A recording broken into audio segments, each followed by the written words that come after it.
At this time, I'd like to call the meeting to order. Please stand for the pledge. I pledge allegiance to the flag of the United States of America, and to the republic for which it stands, one nation, under God, indivisible, with liberty and justice for all.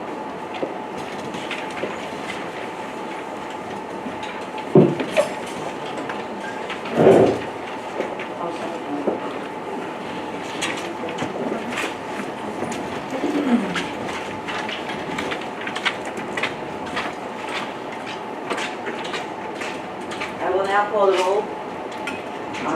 Lee Kennedy, Eileen Panico, Present. Mark Warshaw, Hello. Linda G. Adams, Present. Dean Middleman, and John Allen. Present. Here, present. Okay, before we begin, I just have something prepared. In February 2017, Connecticut School District's Board of Education commissioned a Facilities Advisory Committee to review the conditions of our district's facilities and provide the board with a recommended scope of work. The committee included a cross-section of community members, district personnel, board members, and the district architect. The Facilities Committee met countless times where they discussed the facility and academic needs, toured the buildings to view their current conditions, and analyze the project's financial impact.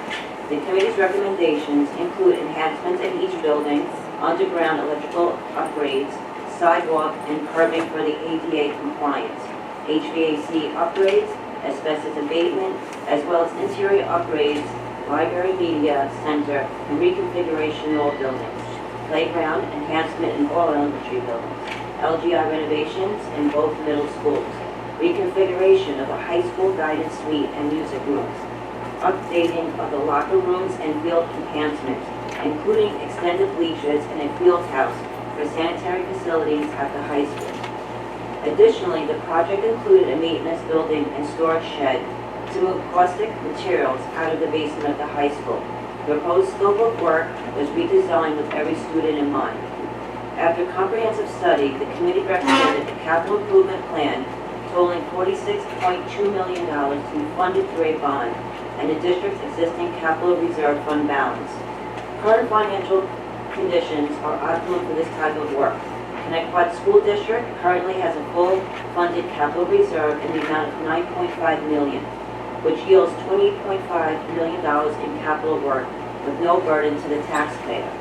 Additionally, in 2021 and 22, 1.935 of borrowing will fall off the books, which equates to an additional $21.5 million in borrowing, which would have no tax impact. In fact, with the total project currently proposed at $46.2 million, the district will potentially be able to decrease the tax levy by the difference in cost of $3.8 million in borrowing.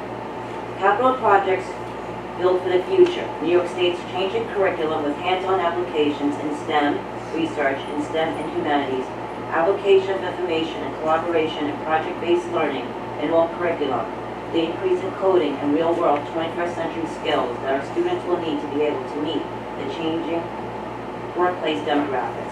Mandate that our facilities also change with these increasing demands placed on our students.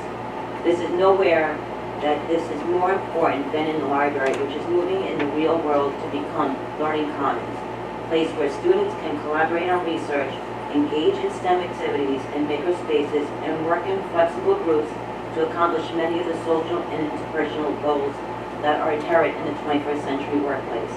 The proposal comes with no additional cost to the taxpayer and a potential decrease in the year 2022-2023 school year. Consider that many of the students entering our school system in that year have yet to be born, and you must consider the impact that these decisions we make here tonight have our students' futures. Before we start, can I focus on the principals? Sure. Okay. There's been some class trips to the Arboretum, one from Slocum, including the principal stopped over, and 3 are coming out of Sycamore over at the Arboretum.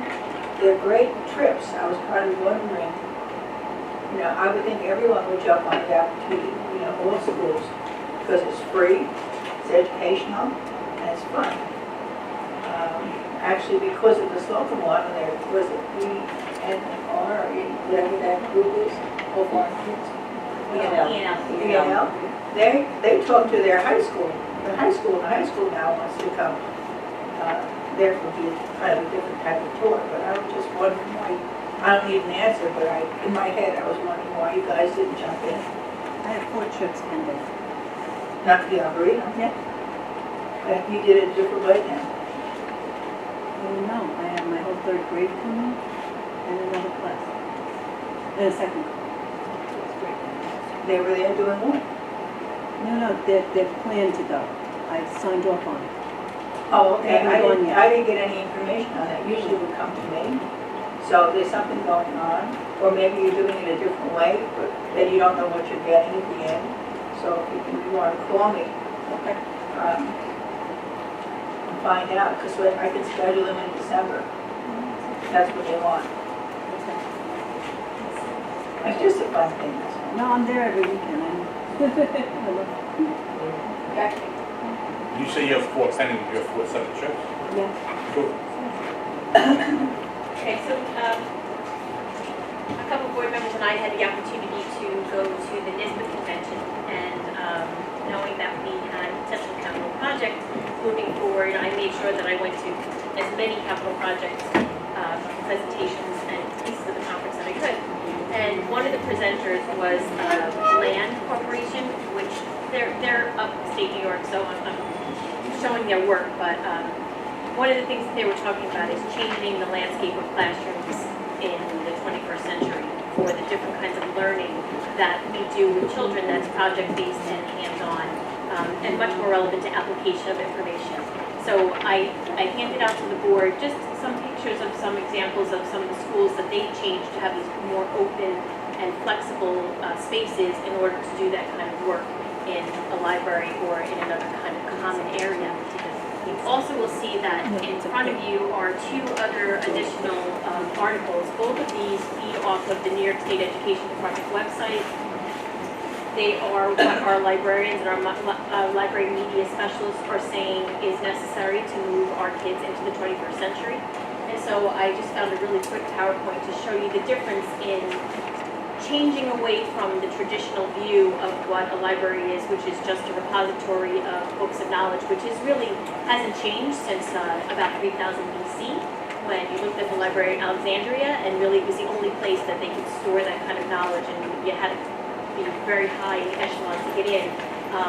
We've moved away from that in society. If you look at all of the local libraries that have had any changes to their scope of what they ask kids to do, it's really not only just kids. When you drive by on any given morning, there's hundreds of cars out there because it's become an event, a place where people can come together, they can do research, they can get online, they can work together in flexible groups and collaborate. So I just wanted to do a very quick overview of what that looks like and where the future is. It's pretty interesting because we don't think this way in the way we do work in a school building, but the form is supposed to follow the function. So how are you using a space is supposed to be designed for what you're actually doing in the space. And we've designed our schools into cubbies, and that's really just been tradition for hundreds of years now. And that's changing because we're looking at the way corporations are working right now. So if you go into Amazon, you will see that there are no cubbies. People don't work in little cubicles.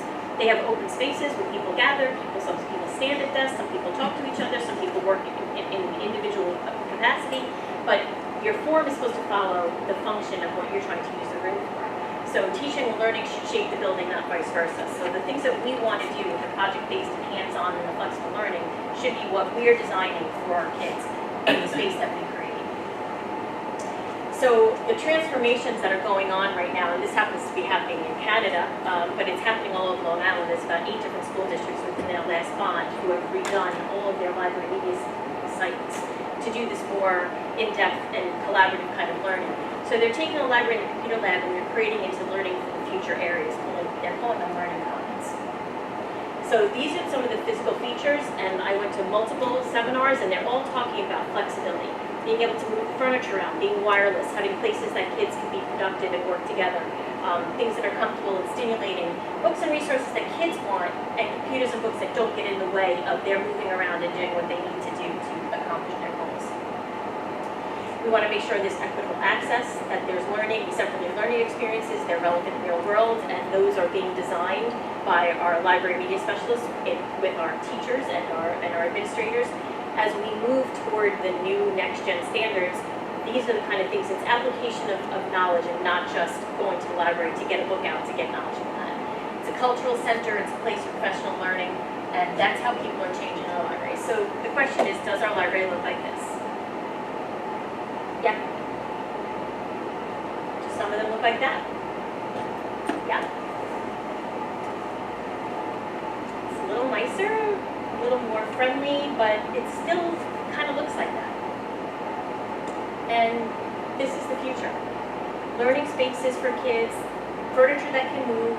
These are all different pictures from all different places. And you can see that this is what learning looks like, because this is what the work world looks like right now. If you go into any college library, this is exactly what you will see, and this is what we need to provide for our kids. Because when they go to the college environment and they haven't had this opportunity, this is what we need to provide for them. Network learning. And everything's movable, so you see that all of this stuff is on wheels or easy to move so that they can regroup and group, they can put a large group, they can put a small group. These are the kind of things that we need to be able to do in our libraries. Making sure that there's power at every table, so we need to plug in, but ultimately making sure that there's flexibility. So everything in here is on wheels that can move and reshape as the teacher and the learning environment so it feels fit. Very put together. I have desks if I want to sit by myself. You can see there's comfortable seating over here that if kids wanted to collaborate. These are the kind of things that we're looking to do.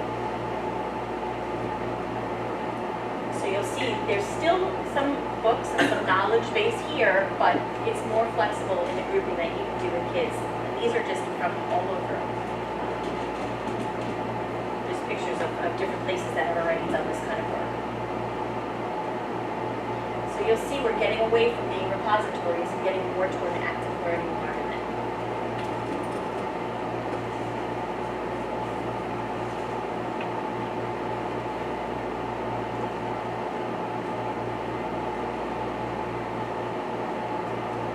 This is one thing that we were talking about at the high school. You can see that the wall is on tracks, so that if you wanted to create a more intimate environment or have two classes doing very different things on different sides, the walls could slide back and forth so that it can group and regroup as teachers and kids see fit.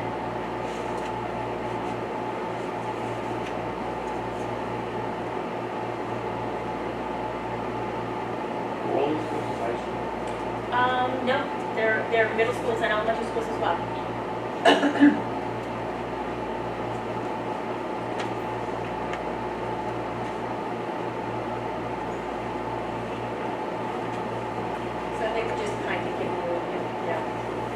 Ideas. So this is another elementary school. You can see it's flexible. There's learning spaces all over. They have a maker space, which is what we've begun to build in each one of our libraries.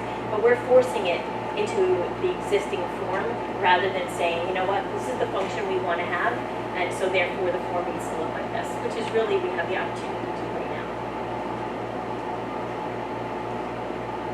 This is another one that actually will stage right into their libraries.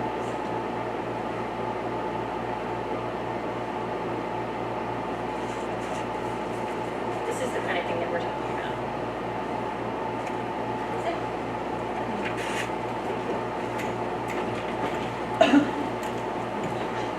You guys look for John?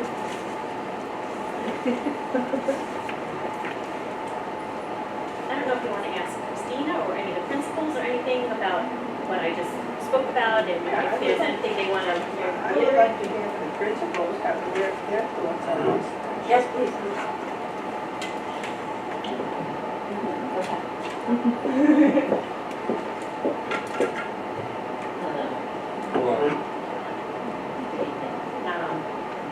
No.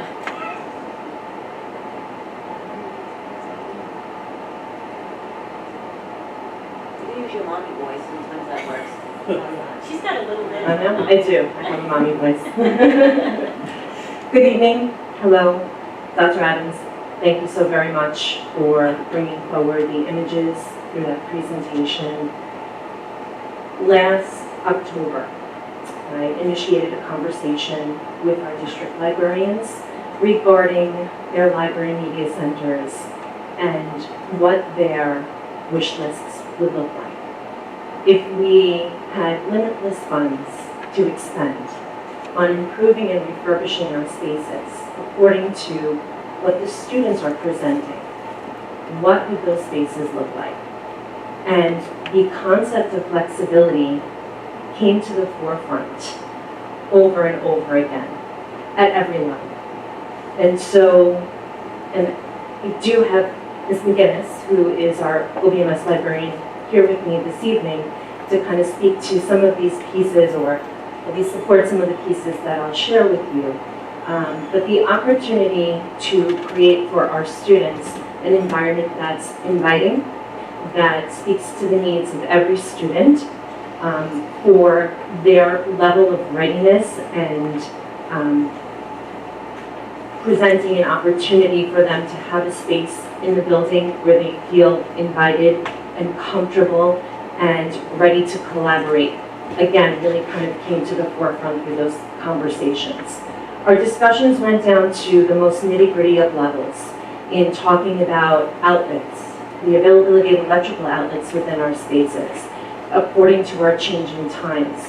So we're finding that our students have the need to plug in, and we don't have the opportunities to provide that type of access for them in our spaces.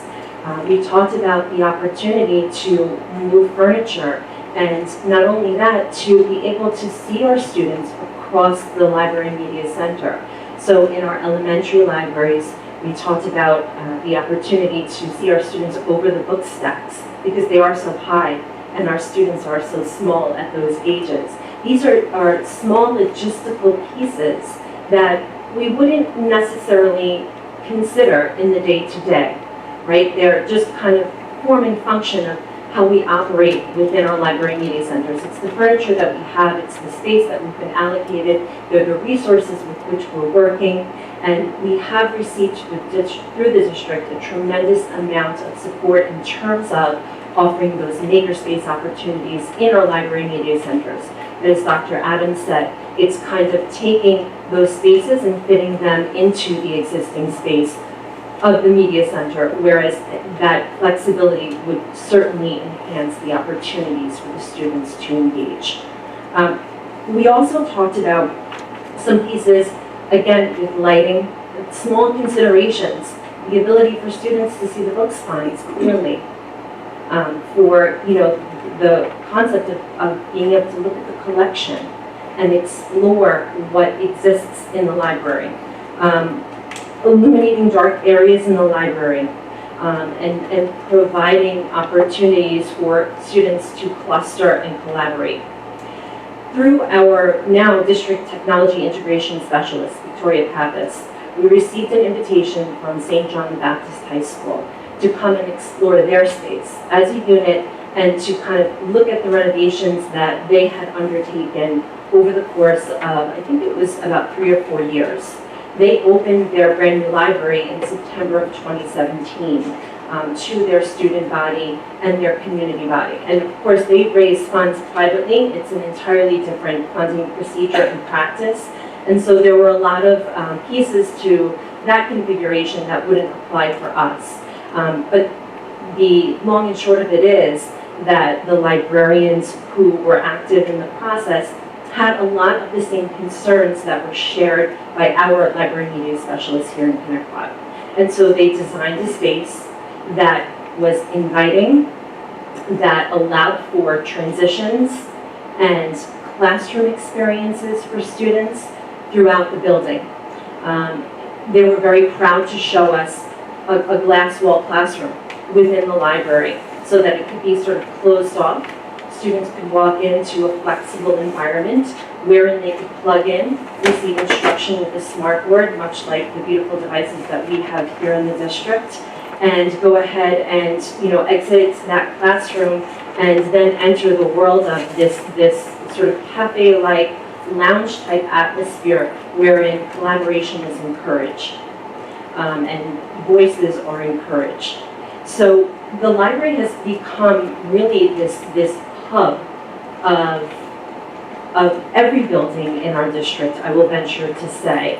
And we're looking for opportunities to enhance those spaces, to make them even more inviting and more student-friendly for the purpose of not only education, but supporting the whole child. And so that's sort of where we landed in terms of our proposals for our district-wide library media centers. Marie, is there anything that I? Flexibility is just the key. It's the fact that I have my tables now in the library are essentially like, it's like the woman, the teacher below me always calls me, are you moving elephants up there? Because it's like, boom, boom, boom, boom, moving those tables. And also the makerspace stuff that we have is wonderful.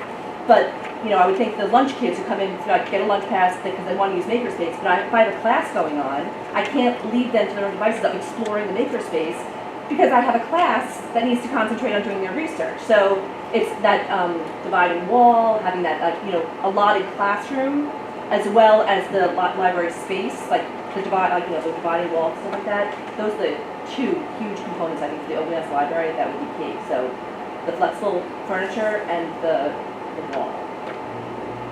So those would be my two most important. So more than two things can go on at once, or two. And more than two things are happening simultaneously, but it's not with ease, right? So there is a tremendous amount of heavy lifting and management on the part of all our library media specialists district-wide on a daily basis. And even, I have kids who want to come to the library during their lunch period, but if I have a class scheduled in the library where I'm using the 9 computers that I have, or using the smart board, well then I have to say, well, to the lunch kids, no, you can't come, because I'm teaching a class. So it's one or the other. And that's what I would love to if I could eliminate that problem, then, better things could happen. And what about, say, if you were running a class, kids came to the library, and the teacher wanted to bring their kids in. Now, I'm going to the third group, a group for something to do with STEM, build But that can't happen. Could it happen? And absolutely, if I had an enclosed area where, with the smart board, where kids can go on Chromebooks and use the virtual reference collection and be doing their research independently in that enclosed classroom, definitely.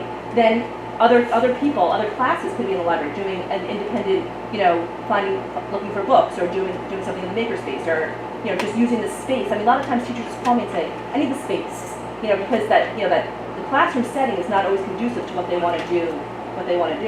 So a lot of times within the library, I get a phone call, I need your space. So I'm able to give more of the space if it's divided properly. Can you eat in the library right now? No.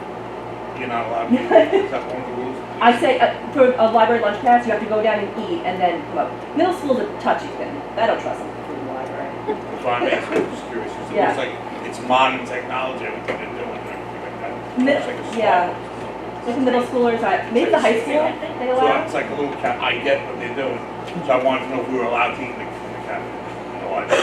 It's Not- interesting. Not middle school. When we went to see St. John the Baptist, they actually had vending machines in their libraries, and all of us took a step back and said, Well, they were allowed to eat. and those students there were permitted Yeah. to eat. But that library, again, it follows the function of what's happening in that building. You have many students who stay very late, and that space is open for them, for their access. And so they saw it as a necessary kind of component to their reconstruction because that's where students frequented.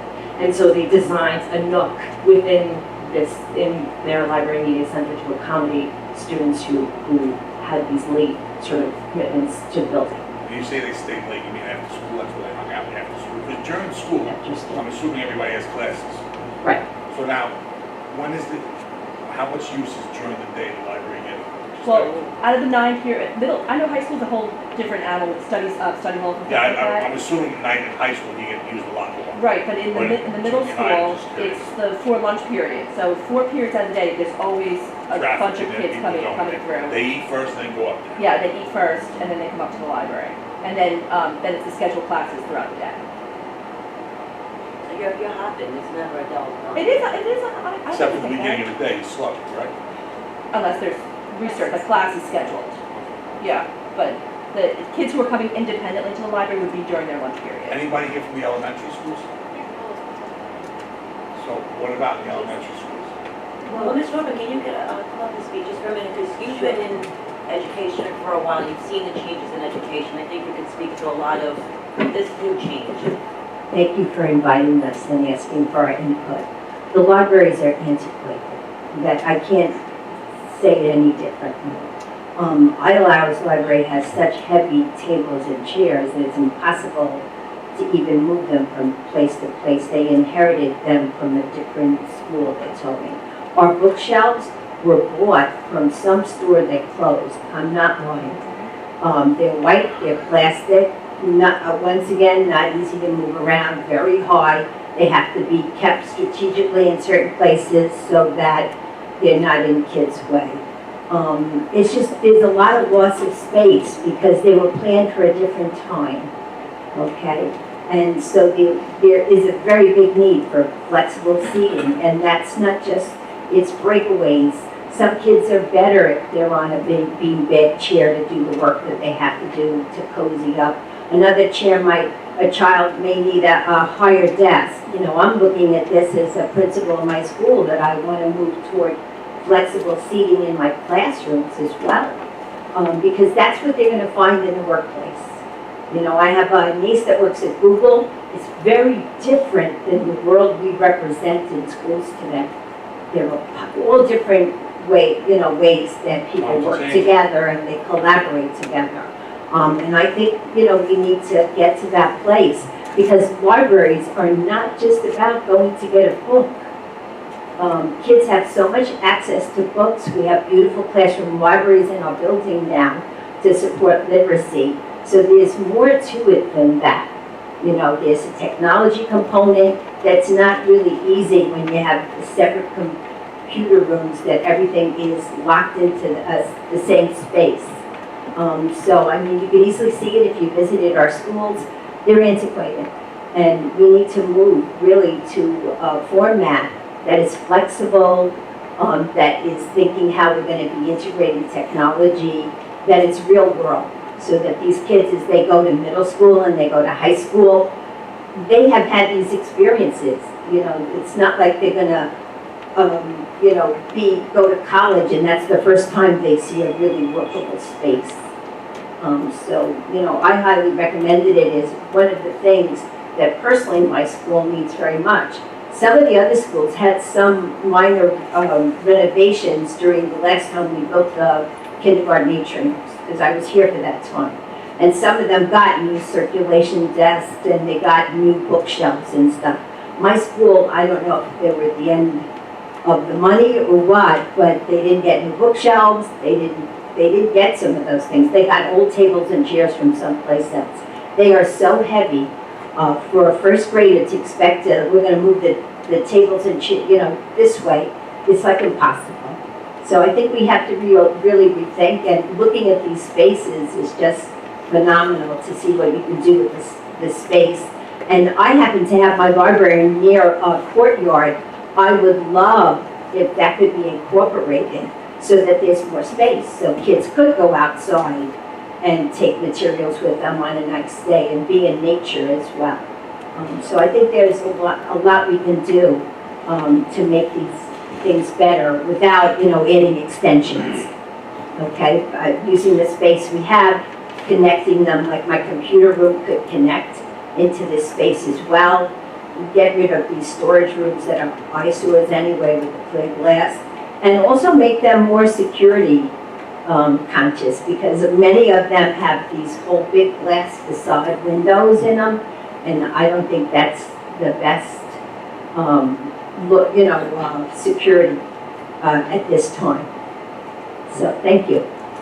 So a few years ago, it feels like yesterday, when my daughter was in Boston, I was part of, every Friday, we had a book club.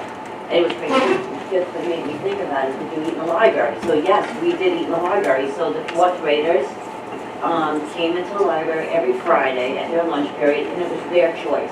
It was not mandated at all. It was their choice to come and join the book club. And I have to tell you, it was very uncomfortable sitting in those seats and trying to engage with the students, having lunch with them. And so when I see how these spaces are created, to have that Friday book club, again, the children, it was their decision to attend, it just would make it feel a little bit more cozy to be more engaging, to have those kind of conversations with those particular books.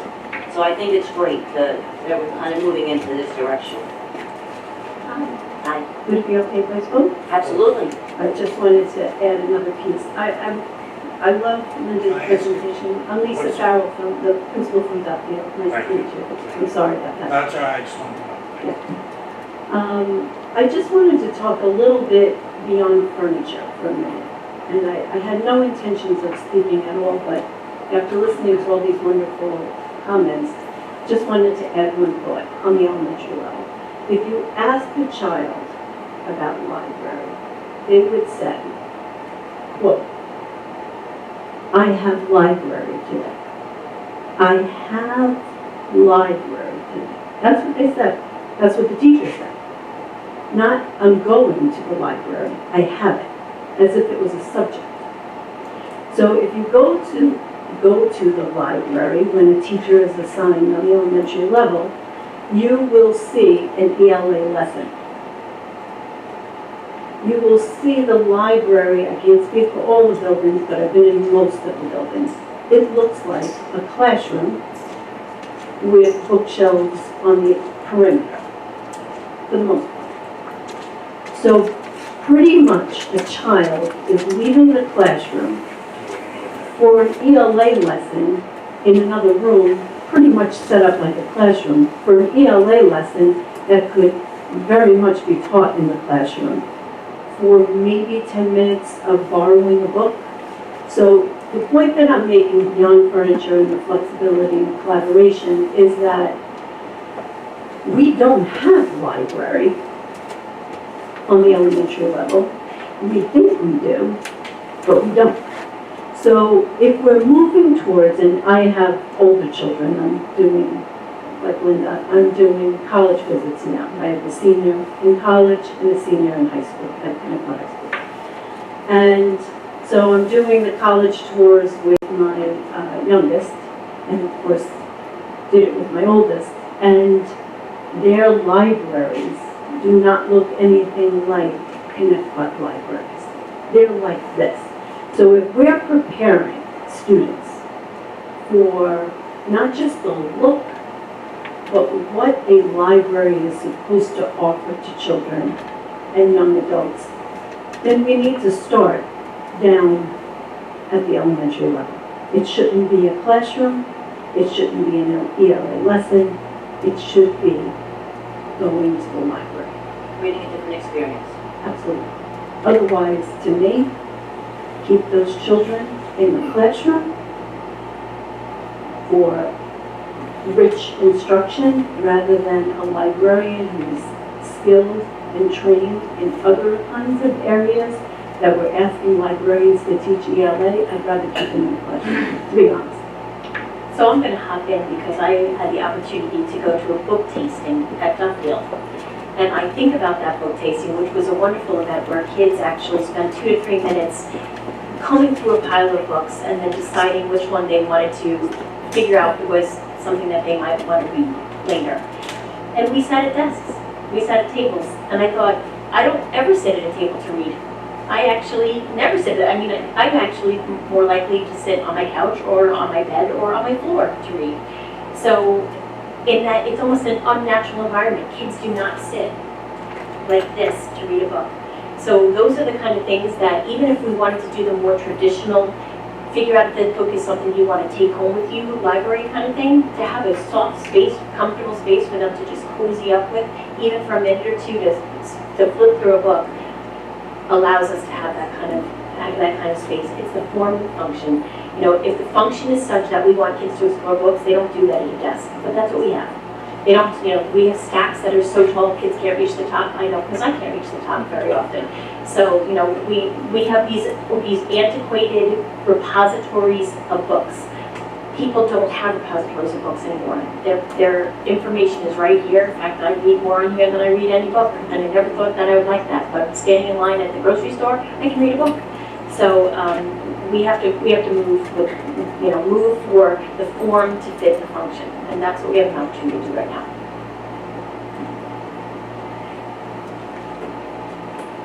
So John Ellen, would you like to add anything to this? I look forward to hearing On you. libraries? Yes, please. Not on libraries. I mean, it's, I have to leave that to the experts. When we start discussing the libraries, we're really touching on the instructional side of what we're here for. We're here for the kids. That being said, if you want to get into some of the facility side of stuff, if you want to get into some of the financing and the money side of it, I can do my best to answer those questions to the best of my ability and get clarification. But, I think we've heard a lot of information about the libraries. I was engaged in a conversation earlier tonight about the libraries and the actual cost. Somebody's brought up the fact that if you add up all the libraries across the district and the renovations we're discussing, it equates to approximately $2.5 million. That number by itself makes me grasp at my heart. That is a huge number. Hands down appropriate. I'm the same guy who drives a Honda Civic that's 10 years old. And how tall are you? 120,000 miles on it because I'm very conscious and very aware of where I spend my money. That being said, if I were to turn around and tell everybody that it was only $4 million to do the libraries, I think we could sway some of the people from getting past the 12.5 to $4 million. Where do I get to the $4 million? That's because we have state aid. State aid for this district for products for instruction work is 67.6%. In that case, it equates to just over $8 million of state aid that we'll receive over the next 15 years. If we take that $4 million, Are we paying that back? state aid you don't pay back.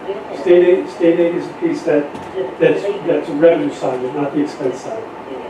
So from the expense side of it, the district would have an obligation of $4 million.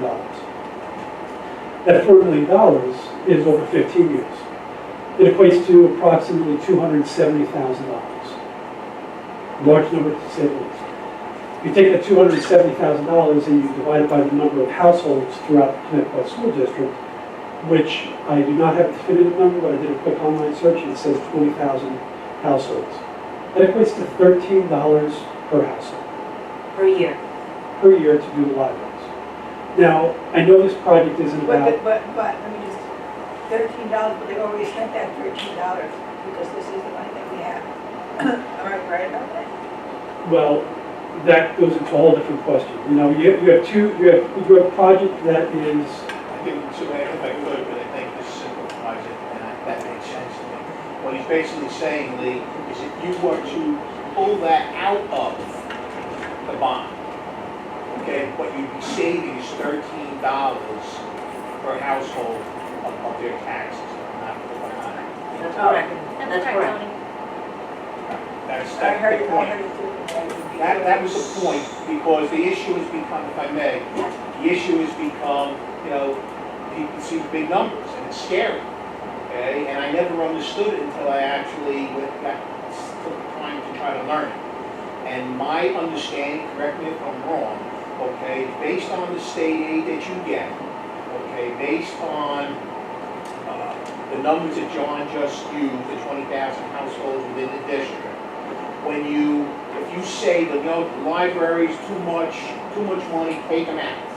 If you were to do that, ultimately, at the end of the day, the taxpayer is saving approximately $13 a year to remove those libraries from the bond issue. If you were to take something else worth $12,000 that are in the bond, and you said, you know what, we don't want the playgrounds for the kids either, you're going to save another whopping $13 a year. The way the formulas are built, developed, state aid, we're talking peanuts to not have these things in the bond today. It's very simple. If you just keep throwing out big numbers, it's mind-boggling. When you break it down by item, by section, and you have the data and the information on the numbers, it's a no-brainer. Thank you. I appreciate that. And I don't know if I'm doing a good job simplifying it, but I just wanted to emphasize that when you look at any individual piece of the project and you start taking into consideration the state aid, you take into consideration the 15 years payoff, and you look at the cost per household. Individual projects by themselves, I don't think are a real issue here. I think everybody needs to figure out for themselves, does the number itself make sense, and how do we get to that number with as little impact to the taxpayer as possible? So to that piece of it, 2 years ago, the community, with the board's blessing, put a resolution out there on the ballot to create a capital reserve for $9.5 million. That $9.5 million, using that same state aid ratio for work that is aidable, equates to 3 times that value. So that $9.5 million is the district's obligation. We would get the state aid ratio of 66% or thereabouts, depending on the topic, and get the purchasing power of $28.5 million. Certainly not the $46 million that we're proposing. How do we get to the $46 million? In 2021, the district has $1.9 million of debt service that is ready to come off from a capital project that will be fully expensed. The purchasing power of that $1.9 million is $21 million.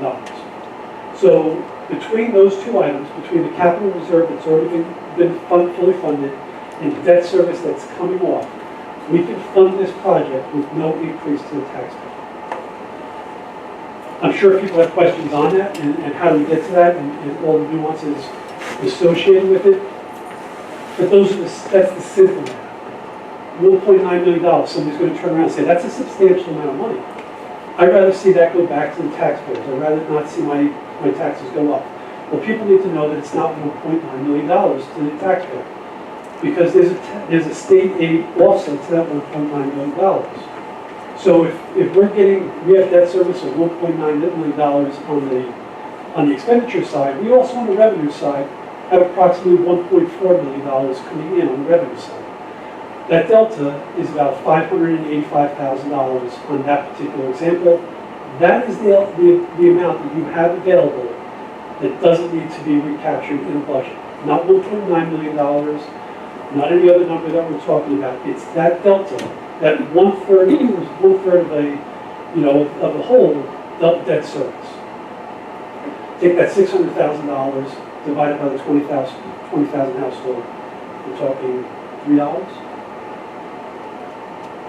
So I guess what I need is to know what pieces in general are of concern, whether or not we need to revisit the entire project, whether or not we can move forward with this project. I know at the last board meeting we talked about different resolutions between the wants and the needs, and I explained the fact that my wants and needs are totally different than every other person in this entire community. Somebody needs to make a decision as to how we move forward and what that actually entails. We had a long, lengthy process with the facility committee. There were some people on the committee who felt that the libraries should be considered, that somebody felt that the auditorium at the high school was too much money. I get it, and when you look at the numbers by themselves, they are large numbers and they make me flinch. But if you look at it in entirety and you look at the way the finances line up, I don't see the value of removing items at this stage of the game. That being said, that's my personal opinion, that's my recommendation. Then we need to take the next step. When do we move forward? At the last meeting, we did the CEQA. We approved that from the total scope of work with the understanding and the hope of trying to go out for the February vote. Some people are going to turn around and say, why do a February vote? Why would you go through the expenditure of another $40,000 to do a vote when you have a vote coming in May? I'm a firm believer that you really don't want to mix the bathwater. You have a bond that has to be explained very specifically to the entire community. You have a budget vote that drives the entire district for the entire course of the year. You don't want to jeopardize one with the other and try to confuse and ultimately confuse the issue. While I don't like the fact that it's going to cost $40,000 to do a separate vote, it would be my recommendation to separate, because historically, you have more success if you separate the vote and you can focus on educating the population on one item or the other. So, what do we got? Mark, you had a question before? That the reason how you, I think he was getting to your answer. I have a question though for the library. Elementary. You did the elementary, who's it? Elementary teacher, teaches here in the elementary. Do you take your students to the library? Because I'm a music teacher in the district, and music phys ed teacher in the district, but the classroom teachers will take their students once a week. Once a week they go, other than that, they don't go on their own ever, correct? The kids? Yeah. I mean, There's maybe, a free spot in the schedule, in the library schedule, and the teacher wants to use that free spot, and that doesn't fix. I'm just curious how much use the kids actually get out of the library. You know, I can see the junior, I think it's more use. I'll talk a little bit about the Yeah. library. I don't see it getting you. I just text my son's very smart, intelligent, actually going to college. He goes, Dad, I didn't even know we had a library in elementary school. Do you want to look away? Well, a little So I just want to know, we're gonna spend money? I'm all for spending money, great. I'd say Let's it's look with at what equal we spend. use to many of the other facilities in the elementary schools. Like, Excuse me? It would be to equal use of the music room, to equal use of the gymnasium, to equal use of the cafeteria. What are you saying? I don't understand what you're saying. So I think they use the library as much as the kids use the music room or the art room or Well, it's a period in the day that they go. It's scheduled as a special Schedule. And then also, if there's holes in those library schedules, the classroom teachers will bring them in on those holes to make use of the facility. We do use the cafeteria a little bit more because I think we go there every day, right? Yeah, every day, but the library is also being used every day. They'll be only using cafeteria for school. So to that. That's right, but every class goes there every single day. I'm not looking for a debate, I just want to know the facts. No, I totally agree. And I'm just going to, not Just getting somebody, information. and I apologize. I love that. I just feel, And your name, I'm sorry. I'm Ms. White, Principal John Pearl Elementary School, been the principal there for almost 30 years. How are you? I'm fine, how are you? Good, thank you. The library in many of our elementary schools are the center of the school. We have outstanding librarians. Many years ago, Meaning now we have outstanding libraries? absolutely, John Pearl, outstanding librarian. What about the library itself? And the library, sometimes it's not just the room, it's the magic of the things that go on in the room. Many years ago, we had the atrium, with the board, and many years ago, some of our elementary schools, we maybe just had a room and some books. When I got to John Pearl, we didn't even have a book that the man had landed on the moon yet. But we still had a lot of wonderful things go on. Then we had the wonderful board, and John Pearl was very lucky to get an outstanding library with the circulation desk. It was just absolutely wonderful and beautiful. And the library and the librarians, they are still the center of the elementary school. Reading, love of reading, research, they're used a lot throughout. I have a librarian 4 days a week, not 5 days a week. If I had someone 5 days a week, we'd still use it. But life has changed, so we're ready for the new change. We were thrilled when we did get our new library over, when was that? 2002. 2002. So we're ready for the new change. The libraries are used constantly. It's not just I go for a period. In the elementary schools, like John Pearl, we've always had a classroom teacher, librarian, and whether years ago we had a technology teacher or we have someone in the computer lab. We usually have a research project that is a theme-based throughout the year. This year, our theme would be landing on the moon, so each classroom will be in the library and in the computer lab to do a research-based project that integrates library and technology, and we share with the class, integrating phys ed, art, and music into this presentation. The libraries are alive and well.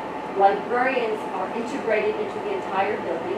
Our librarian also talks about technology and safety, the safety of children when they use technology. So many years ago, we loved what the board gave us in 2002. We're excited because now it is 2018, 2019. Maybe we're going to be landing on the moon again. We need to continue our great, outstanding librarians and library programs. And it isn't just one period a day. We use it all the time for research, technology, safety, and love of reading. So if you can update our library, we'd be very happy, and we're ready. concept. Would you do coding, things like that, in small groups in the library? I mean, I have it, the code, like kids come to the library during lunchtime, or code.org, yeah, they're getting their little certificate that they can go, you know, graduating from code.org. Maybe more of that type of thing? We had those circular desks that plug into the middle and do whatever they do. Yeah, they had access to Chromebooks where I have 9 computers. So that's, I mean, 9 kids can do that at a time. But if I had this class, you know, then I remember how that's what's coming is a class of Chromebooks, so everyone can get online and then access once you got a class of, you know, 25 of them. That's a lot more kids doing it. And I will say, in the simplest and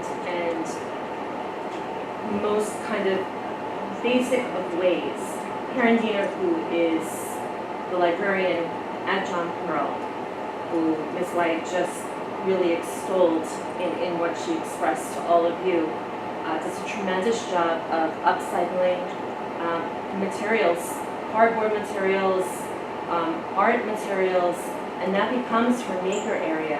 And she invites students into the Library Media Center, you know, when they have opportunities to come. So during their, I don't want to misspeak, but I believe that it's during their lunch periods and recess opportunities so that they can engage with that work in the simplest of ways, constructing something out of what we would probably consider to be refuse. So, you know, in those pockets of time where it exists in a school day, I know that our elementary libraries are operating and working outside of that construct of, you know, a typical class session.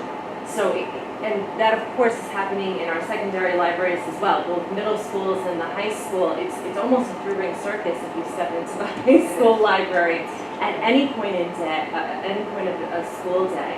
There could be 3 full classes operating at full tilt in that space.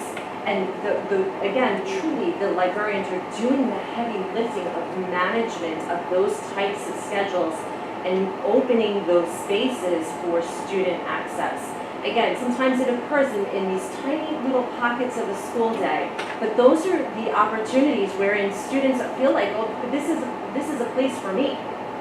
And so it harkens back to everything that's been said about our district level libraries, and you know, when it comes to dollars and cents, it's a different type of conversation.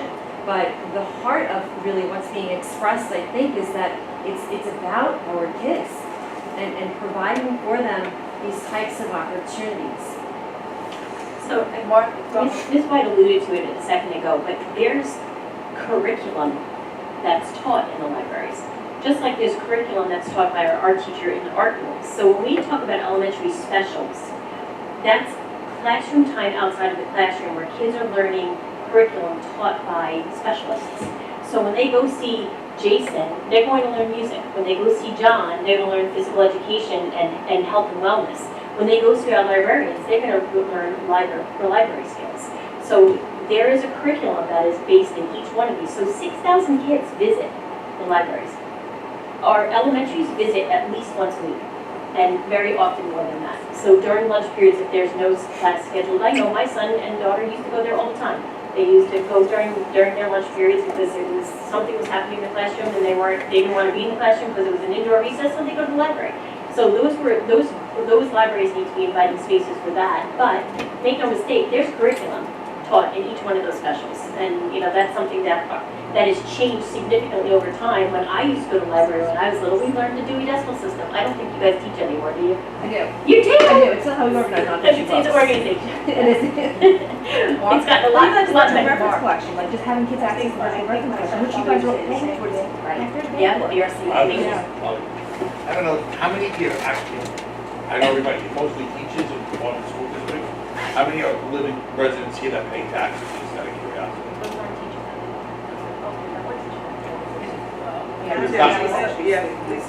So there's not that many paying. You gotta understand something, when you're up here on this side, we're listening, also making decisions for taxpayers. So there's a lot to be put into. Can I say something as a taxpayer and as Say a whatever you parent of all levels of school? Part of me feels kind of sad that we're really debating over our library in our schools and debating over No, no, I understand we want to make a reasonable choice, to me It's that's not a not the debate, right word, it's a but whole- I just, it kind of makes me a little sad that there's a lot of questioning about libraries, because at the core of our curriculum, at the core of our society, is the library. It's where you read, it's where you get information, it's where you learn. The curriculum that Dr. Adams spoke of, that carries over into the classrooms. When you have an inviting space, you're teaching children also to have a love of reading, a love of learning, and now libraries have expanded so much so. I mean, just going to the Network Library, you'll see that there's iPads, there's programs, there's art class, and everything that they do in those specials carries over into their classroom learning. When they're learning how to research, they'll carry that all the way through till college and in life. You know, think about when you're looking to fix your car, you're going to research it, and they're learning how to do this properly and how to seek information and how to want to seek information. When they go to art class, they're not just learning, how to paint, the Mona Lisa, the paint. They're learning that when they read about that in their history books, and they will, because it is part of curriculum, things like that, they'll have a reference point. So it all carries over. The same thing with music. They'll learn about great composers, they'll learn about different time periods. So I feel like, I definitely understand that it's a large amount of money, but I think, we have a language-based curriculum to begin with.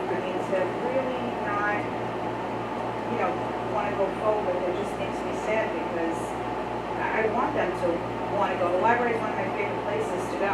Yes, my kids, the library and the bookstore. And I don't know, I would love my children to want to go there, not just because, it's a special and the teacher's fun, but because there's so many interesting things there. I want them to think outside of just that small little box of learning. And I think that the library could provide that. And having a child who is in elementary, and I realize it does change. People have grown children, even when I was a child in elementary school, the library was very different than I think it is now. I think that they use it in a much more fluid way, now. I think a lot of the specials they use in a much more fluid way than they did when we were kids. It's more than just once a week, Kids are visiting different rooms, they're learning different things. There's a lot of pushing clubs where they might, come in and be a helper and work with other classrooms. So you have a social and educational aspect to a lot of these rooms. It's not just a room with books. There's just so much more of it. And we're lagging behind in technology. We are. And it's just fact. It's not because I think we're a terrible district. Just in general, everyone's playing a catch-up game. But I think, having that wonderful area where if you did get the Chromebooks, how fantastic would that be? Learning, including. This is the way of the future. And as much as we want to keep our children maybe off that stuff or whatever, we do have to have some acceptance level and realize that this is going to be their future, whether it was ours or not, and whether we agree with it or not. It's simply, we have to give them a leg up. I don't know, it just makes me say it. So I hope you'll consider all that in their story. If we're allowed to speak then? Yes, please. I think, all of that really is a no-brainer. It would be nice to have everything that we want to have. But there is some good discussion as far as how much it's used on the elementary level. Like we were saying, it's not quite as much as you would use it, on the middle school level, the high school level. Is it all important? It's all important. But do you think if it was nicer, they would use it more? Wait a minute. But if we could have everything we wanted, that would be wonderful. We can't. So we have to start at a place that works responsibly where our money is concerned. And I'm certain that the elementary schools absolutely 100% need updated. But maybe not to the level where we need it for the elementary or the high school. Maybe that's where we save some money. I don't think a good way to look at our taxes is, and while I understand exactly that, these, to turn down the library thing is $13 a year. To turn down the auditorium maybe is another $13 a year. To turn down the playground maybe is just another $13 a year. At the end of the year, it adds up. We look forward to that rebate tax track every year for the stinking $300 and something it is. Now you already took, a percentage of that back. So I don't think it should be as easy as, well, it's only a few here, a few there. It adds up. The taxes are important. The taxes, this stuff is important. I'm just saying, let's look at it from where, like we say, all the time, wouldn't it be great if the languages could start at an elementary level? There's a lot of things that would be wonderful to start right at the bottom. I don't think we as a community can do that with everything, all our brothers, all our things that we'd like to have.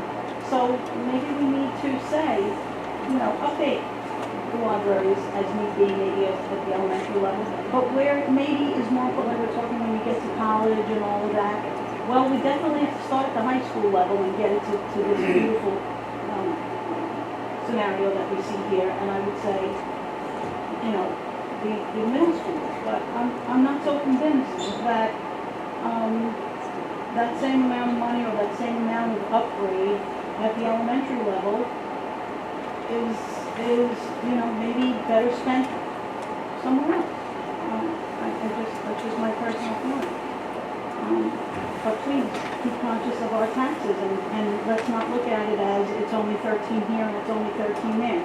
I can't speak for everyone, but I can tell you in my household, that money at the end of the year, every penny counts. With 5 kids in and out of college, or I don't have to explain where those expenses go. So those $13 count big time to me personally, and I don't happen to think that I'm the only one that counts their pennies.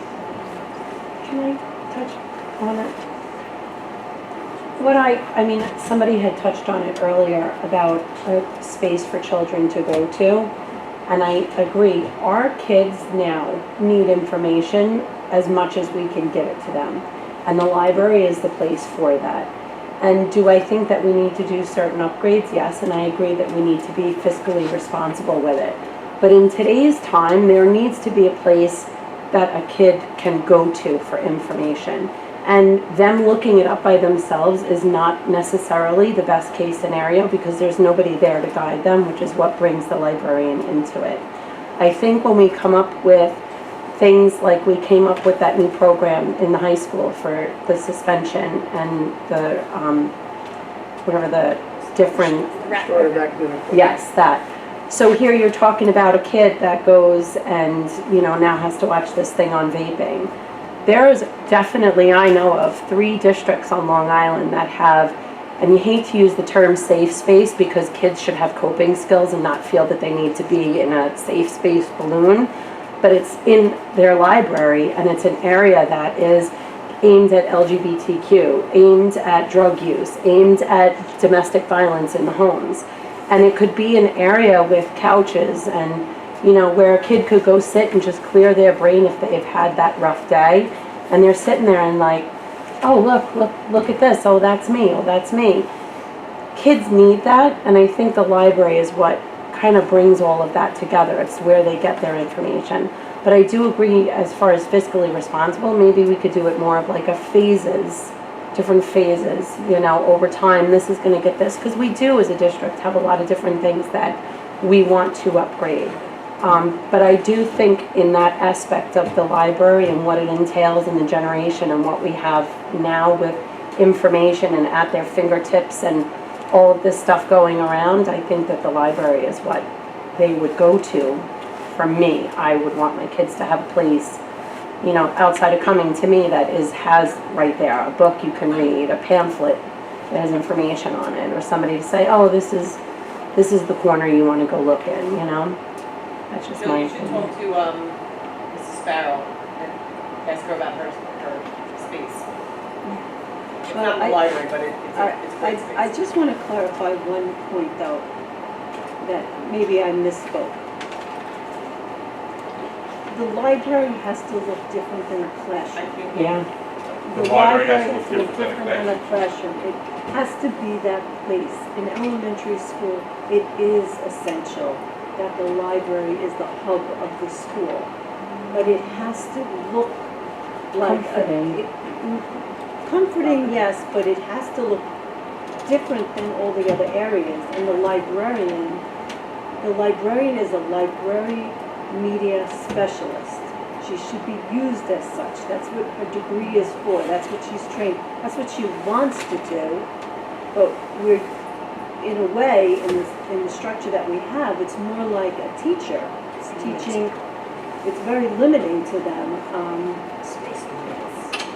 I just feel that the structure has to also change to help change the way we bring library services to the children.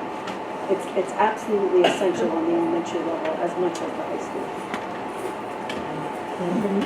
It is that way when they go to the public library, it's a totally different atmosphere. And I've never seen a library so crowded.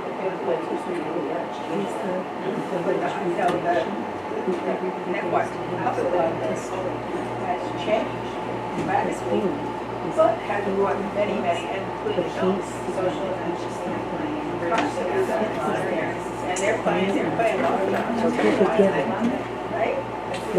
And right in the middle of everything else, they're sitting there quiet, like just there. So it does, just change the whole philosophy of life. So John, I think I have a question. Can I address something? Excuse me, sorry. So one of the words I just heard was phasing something in, and I couldn't agree more. That is absolutely critically important. It's taken us 22 months to get this project to a point where we're having an honest discussion with the Board of Education. If we go forward with the project, regardless of what the scope is, it's going to take us another year and a half before we get SCD approval. At that point, then we need to have access to these spaces in order to be able to properly address the work. Now, there is no way that I'm going to try to do $40 million of work in a 2-month period of time. This is going to have to be done in phases. It absolutely is going to have to be done in phases. The priority will be, according to everybody's, decision making, secondary campuses first. When we do the bids, we'll make sure that the elementary schools are a priority too, that we don't award it until we know that we can get all the other work done. We need to be able to do it thoughtfully, but we need to do it with long-term planning in mind. This is not a quick, simple process. And I apologize, I wasn't trying to belittle or lessen the $13, because that's not absolutely the furthest thing from my intention. I just don't want people focusing on the millions until we know the actual, impact per household and everything else. The other piece of it too is by phasing this work in 2021, we have $2 million, $1 million, $1.9 million of debt service that's currently embedded in the budget that is going to no longer be needed for debt service, and we can roll into the future project as well. And we can do that legally? Absolutely. And we work with bond council so that we structure it in a way so that the debt service aligns with the state aid, so we don't end up having this huge gap where the taxpayers are held responsible for this large amount of money. We would not bond it and go out for more than we could do in any given year, and it's going to take us a couple of years to get through all this work. With the capital reserve and the debt service coming off when it is a good opportunity to do a project. It's important to do a project of some nature because we need that state aid to replace the revenue that's coming off the books when that debt service comes off as well, because there is a revenue side. Furthermore, there's 2 other elements that are involved in the financial component of capital projects. We currently have a line item that's been in the last 2 budgets that's a transfer to capital. That transfer to capital has allowed us to remove some of the projects from this scope of work. We have 2 boilers at Slocum that are well past their prime. We are currently in the process of replacing them because the Board of Education decided to put a line item for $2.5 million for a transfer of capital. Additionally, we have a boiler at Prim that's being replaced. We have heating at Cherokee that's being replaced. Things that we did not have the ability to wait 2 years to do, but yet the state aid was available by doing it as a transfer of capital. I will not need a $2.5 million transfer of capital if we go forward with the capital project. So we have that piece. Additionally, 22, 23, 23, 24, 24, 25, we have approximately $6 million. Stop right here. Yep. So, now you budget transfer of capital every year, $2.5 million in order to get some things done in case of emergency. That is what has happened the last couple of So years. now if we get this new bond, you won't be putting $2.5 million any longer into it? I will not be asking for facility requests of that nature. Mrs. Donnelly might ask it for transportation for buses, but it will not need to be $2.5 million at all. So that would come off, that would come off. Correct, and that's a dollar for dollar amount in the budget. I'm not talking about a state aid percentage in bonding, because that's in the budget. So you're talking about a specific line item that can be truly reduced. Absolutely. Yep, and then additionally, 23, 24, 24, 25, 25, 26, we have approximately $6 million of additional debt service that's coming off.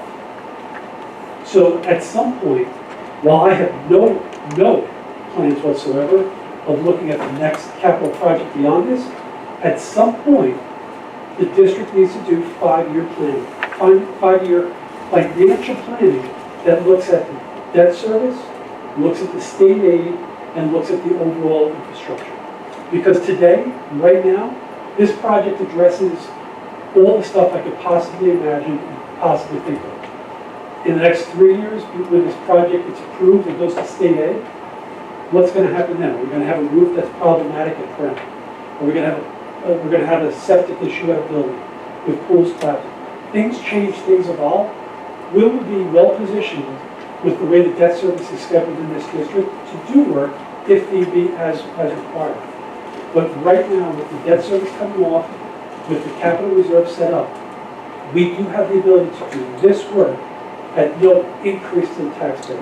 When I was talking money that potential savings, if it doesn't get absorbed into another program or another project or something else. So I just want to clarify that the idea of phasing the work in is extremely important. I don't want people to ever think that if we approve this, we get voter approval on it, the following day we're going to start work, because it is a long drawn out process. And once we even get to that point, we have to phase the work in anyway, because there's no way I can get that amount of work done in a 2-month period of time. I just want everybody to be perfectly clear on that. So John, when was the last time St. Augustine's library was touched or Cherokee? So I believe those two libraries were not touched in the last bond. I believe they have the original circulation desks from 50 years ago. That's what I thought. Supposedly. Yeah, well, no, there's a couple of them that have new circulation desks. But the circulation desks themselves are pretty much the least valuable space in the library. Because every time I'm in a library, the likelihood of the librarian sitting behind the desk is few and far between. And I don't care if it's in elementary school, middle school, or high school. One of the things I didn't bring up before, and I don't know if it's my place to bring it up at all, but I would certainly welcome the comments from the instructional leaders. If we build a welcoming space, if we build a space that's multi-use, the teachers themselves, every free period that library is available, are going to sign up for it. Build it, they will come. Instead of the field of dreams, it will be the room of dreams. Does anybody have any further questions regarding the library?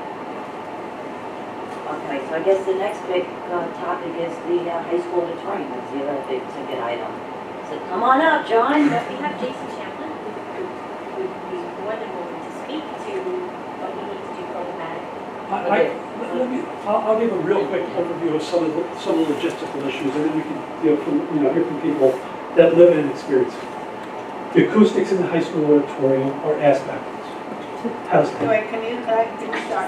The auditorium Back ass was built when? 50 years ago. I don't know the original date. Other than 62. new chairs and a new carpet, what was done that building and the type of building was built till today? A new air conditioning system on the roof 15 years ago. That's it, okay. That's my understanding. Whether or not No, there were upgrades to something else, I don't know. No, that's it. But all that being said, let's look at the acoustics. I've brought people in there, we've talked about it. You stand at the back of the room, you can't hear anything on the stage. You stand on the stage and you can listen to the conversation in the back. The way that space was designed, it becomes claustrophobic and the sound does not travel to the back of the auditorium like it should. I didn't realize there was anything that we could really do with that until we sat down with the architect and we started looking at some of the places and some of the problems that he's addressed in the past. We have floating ceilings in that space. We have dead space above those ceilings. We can open it up. We can open up the acoustics. We can increase the volume. We can do a lot. We can't do much with the infrastructure and the walls itself, but we can change the way the acoustics work in that space by starting with the ceiling. That is a massive, massive undertaking. Not just start with that.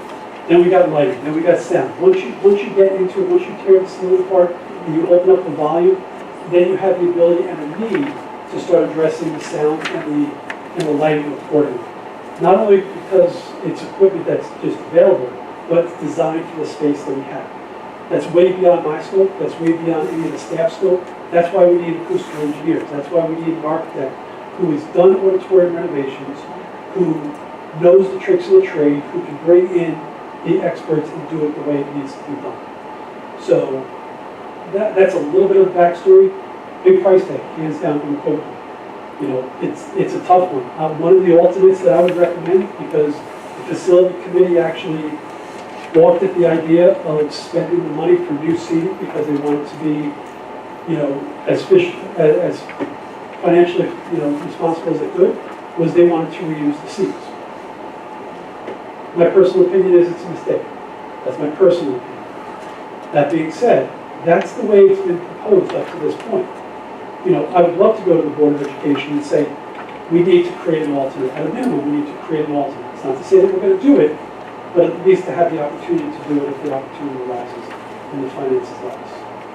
So Mr. Reynolds, I know at one of the facility meetings, you had brought over some samples of prior work that you have done in other districts. Would you happen to have pictures today? I don't have anything tonight, but I can definitely email them over to Linda and John tomorrow to show the Board of Education. We've done, I guess, 27 or 28 high school and middle school auditoriums across the island in the last 10 or 15 years. No auditoriums are the same, just like the libraries we were talking about before. The configuration is a little bit different. But you basically got everything down to the concrete block and the steel superstructure, and you work from there. But I'll email some over to Linda tomorrow. Okay, now we're also addressing the two middle school auditoriums as well. So we're not as extensive as we're at high school, but they are in need of some work. So could you go a little bit into that? Correct. So in those spaces, we'll again address acoustics, ventilation.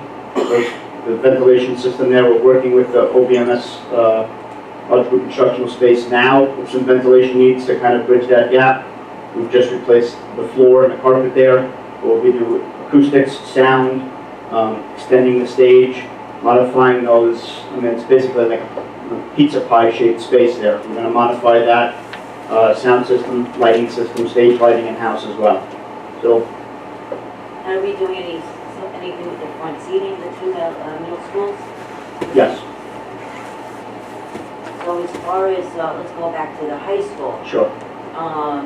So with the acoustics, I actually ran into somebody, I think you were with me, when we were at the school dinner over the summer, and someone had mentioned working with you and that your acoustic guy was one of the best out on Long Island. Thank you.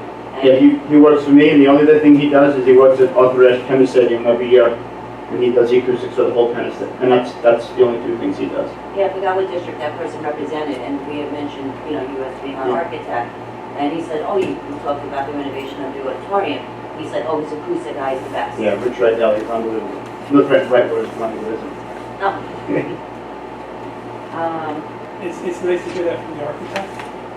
What you're going to hear from the music staff is that they know people in districts that John has addressed in the auditorium, and they can speak to the quality of work and the acoustics and everything else. Come on down. How's that for something? Great. My name is Jason Champlin. I've been a music teacher in the district for 11 years. A little bit about my background: I was the vice president of our county organization, the Suffolk County Music Educators Association. And with that association, I toured pretty much every large, capable auditorium of the county. I have to know whether or not they're of quality to bring our county students there for concerts and everything. So that's a little bit about my background. Coming into Connecticut, our auditorium is backwards. So anybody who performs on stage, you lose the sound. So it doesn't project, it doesn't encompass what the quality of our district has. Our district, I think 11 years now, has won the Best Community of Music Education Awards. because of the acoustics, our teachers are limited on what we can teach our students. So even on the elementary level, I don't choose certain pieces to do with my students that I know will challenge them to the level they need to be, because I can't perform in a space that allows that. So I know that is even more in middle school and even more in the high school levels. We as teachers can't challenge our students to that level because our auditorium will fail them. So because of that, and because of the acoustical issues we have, we are only able to bring our students to this level. The same as athletic field, same as a volleyball gym at the high school. If those fields aren't of quality for our students, our football team will never be competitive in the county. And we're facing the same issues with the auditorium.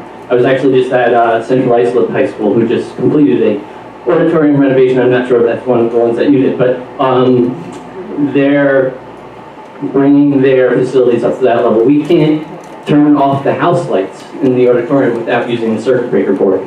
So rather than us hitting a button, we have to flip 5 switches to turn on and off the house lights. At a concert or at a musical, well, the students have to go to the breaker board and turn them on and off because our system's so antiquated, they can't merge the two systems together without renovating them. Hot Dog was recently renovated. It's a beautiful auditorium. That's one of you? Yeah, I know it's a much larger footprint than ours, but the things that they did allows their students to be more competitive, more successful than the students in this district. You look at Central Islip, you look at East Islip's auditorium, it's a beautiful auditorium. You look at even Nassau County auditoriums, like Mineola was just redone, Three Village was just redone. Many of our surrounding districts, Sable's Middle School auditorium is leaps and bounds better than Connecticut's High School auditorium. So if you have more specific questions, I can definitely answer. I actually have a question. Sure. I don't know if you have the answer to it. At the, I'm only familiar with OBMS. Yeah. Actually, with the RMS goes into place with Great. RMS. Do you guys rent the equipment just for those plays? Yeah. You do? Yeah, we don't have the sound systems to provide our students with that experience. So at the OBM and the Ronkonkoma Middle School musicals, we have to hire and rent out the equipment and bring it in every year, which is pretty costly. I'm sure you'll be able to find the cost. But So John, would this bond address that, so we would never have to outsource that? So, one of the things that I've witnessed with John Willow is he doesn't do any work without talking to the people utilizing the space. As we get closer to finalizing, or once the overall project is approved, before John can actually sit down with pen and paper and start designing it, he'll sit down with the staff. He'll address their individual concerns to make sure that it captures their needs and wants of themselves and the department, short-term, long-term, to the best of his ability. yeah, and the stage is a problem at both middle school. Yes. Because they can't put on the performances in the way the shape. The stage is a huge problem at the high school. We are, out of 50 musicals, we can choose 1 or 2 because of our fly space, which is the ropes and rigging system that can raise and lower different sets and just that are required for us to have for certain musicals. They're not even on our list of possibilities. With the renovation at Central Islip, and I know Hot Dog and all of that, they address this with new technology where you don't have students pulling ropes to raise and lower, which is, you know, it's cumbersome and safety-wise. Now there's an electronic button that tells you the load that is allowed to be on that and how much more you can weight those fly systems. And it just opens up the possibility to further our students here in Connecticut and to keep this music program as successful or even more than it is right now. But we're very limited. Like you said, if I play my violin in the back of the auditorium, you should sit on the stage because it sounds 1,000 times better than if I play my violin on the stage and you sit in the audience. So. Thank you. Yep. Hearing. Thank you.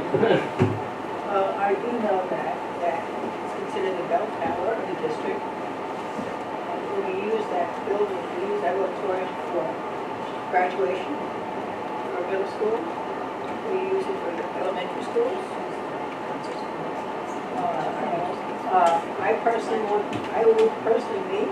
I'd go all the way as but they won't happen. I know it can't happen. I have a second.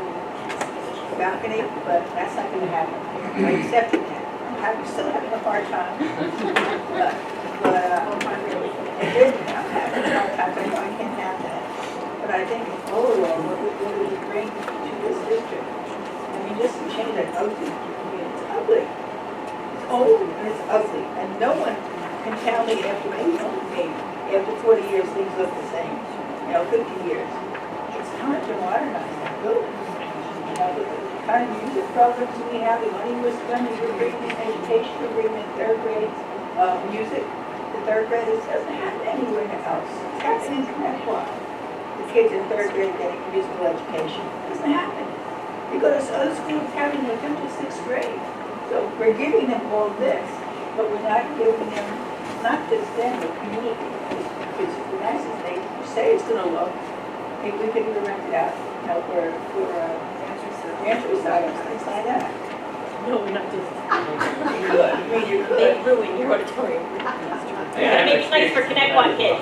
Well, I'm just saying, I'm going outside the box, you can't get there. Then you would have a very good. Right? That But would, you can rent it out before we go to the process, so that stays in. Yeah. Once it's renovated, then no more. no, but, Every musician in this school district performs at the high school, elementary to high school. There was exception for one or two of the elementary buildings, but we all perform there. it's time. And we've been there where Brad Drinkwater tries to trick the auditorium by Yes. putting kids around the outside Yes. so that they sing to the Oh, yes. inside.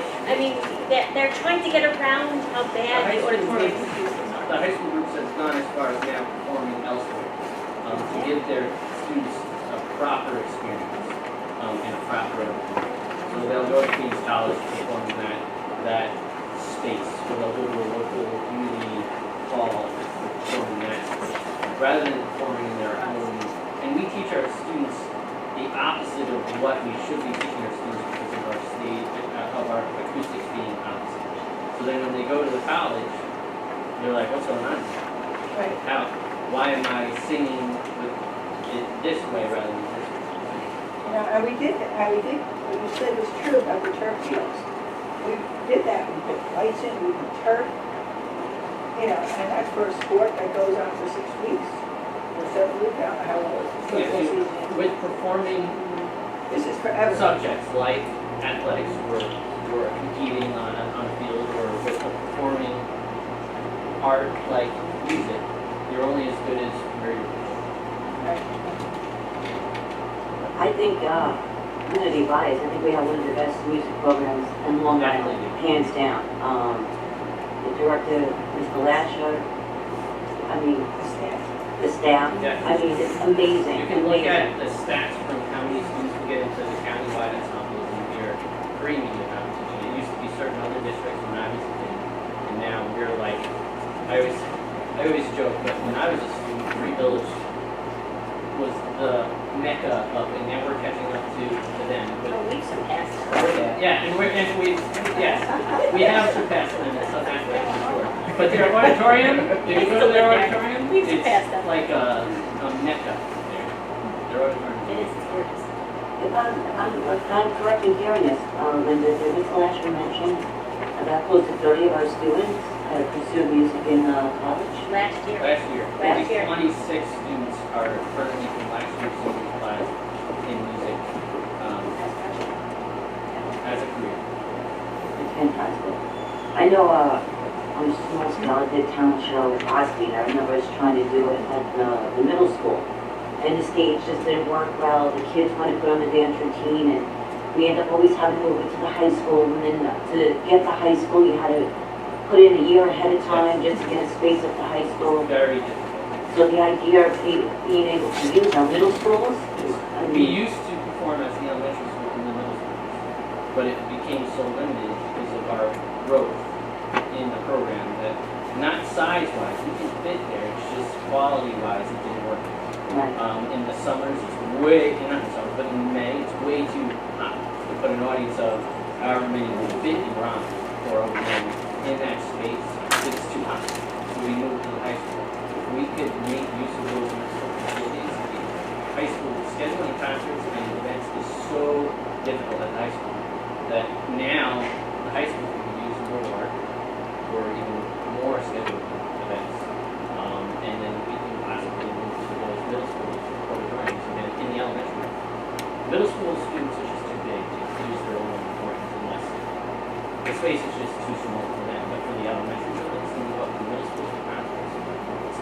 possibility of the facilities provided. Now, John, Sycamore, I believe they're over trying to build, going to be having some renovation. Much more scaled down. We were talking about lighting, sound, ceiling replacement, not to the same extent. Yes, I know, but just unprecedented a little bit. Yeah, we have it, so, we have an opportunity to do some work in there. Does anybody have questions on the auditorium? Okay, so I guess we're moving on to the next big ticket item, which is the athletic field reconstruction. Come on, John, you knew you. At the OBMS? Where is this? It's 1.6? Every item on every list? No, just any of the big tickets. 1.6 at OBMS. It is OBMS. So the issue, obviously, with OBMS is the height of the groundwater there. So what we're going to do there is build a small retaining wall around the entire perimeter. I think it's about 2.5 acres. Build that up about 16 or 18 inches. Fill The walls, they get filled in Yeah. dirt. Yeah, so then the side of the wall closest to the building, that'll be sloped down at a nice 1-on-12 pitch, but the other 3 sides around the perimeter, we'll build that up higher. We'll then bring in clean stone and raise the whole thing. You can't really get deep dry wells. Part of the issue we're working on at that building is now, this coming summer, is the septic system. With the high water table, we have to add a lot more lower, shallower dry wells. Wider, they only come in 12-foot wide, and shallow, 2 foot or 2'6". So if we can use that stone as additional drainage material, that's going to increase our storage capacity of the when we have rainwater, we have that high tide, high water table, full moon, 2-inch rain. The water, there's just nowhere for the water to go. So in order to, instead of going down, we're going to build this thing up. But Will that definitely solve the problem? yeah, now what you're going to have to remember, and it's very hard to do, is on any grass field, I mean, you can have the greatest drainage system in the world, it's use. If we're going to then use it, if we're going to spend, $1.8 million and use it every single day and not give that time to rest, that grass to rest, after a heavy rain, we really have to take those fields out of commission and kind of try to rotate those through. Obviously, with a synthetic turf field, you have your stone, you have your drainage, and literally 10 minutes after it rains, you can play on it again. But I tell districts all the time, no matter how great the drainage system is on a grass field, if you're going to constantly use it and you think you put in a good drainage system, but you're going to use it 24/7, if it rains 7-8 days in a row, you're still going to destroy that field. I mean, it's just, that's something you really have to think about when it comes to natural grass. Is there turf in this? That OBMS is getting natural grass. So you're not recommending natural grass, you're recommending spending money on another turf field? No, not at all. That really wasn't brought up by anyone in the facilities committee to add additional synthetic turf fields. But what you're saying is all this work, and unless we let the fields rest between sports, it's not good. You have to be able to pull the trigger that if it rains 3 or 4 days and maybe a youth lacrosse game or a youth football game, you have to be able to say, listen, it rained 4 days, we can't let the kids use the field on that day. You're going to just destroy the grass. That's the same with any other grass field in a community. Overuse on a natural grass field, it doesn't matter what it's like, rest is the key thing. And I know it's hard. In a school where there's 8,000 soccer teams and lacrosse teams and football teams, you have to kind of try to rotate those things through. You use them every day though, so it's not. I know, it's hard. It's not hard. So that's It's not getting done, obviously. correct. Just so you know. Oh, I believe me. So what he's saying is, the better answer would be a turf field, which would make a better endurance, is what I'm getting from what he's But saying. you're talking about 3 or 4 times the cost I'm to not saying to about put. this, I'm just asking. Yeah. Obviously, turf works better than natural grass. When it comes to use and abuse and nonstop, absolutely. When you're looking at, synthetic turf on a middle school, then you have 2 middle schools, then you got a, for equity, you got a Yes. turf bold, and now it's, you could argue, well, we're gonna turf OBMS because it's got higher groundwater, but you just, as a board of education, I couldn't see you guys saying we're gonna do one and not the other. It's the same thing with the auditorium, it's the same thing with everything else, So John, how often do we pump OBMS versus RMS?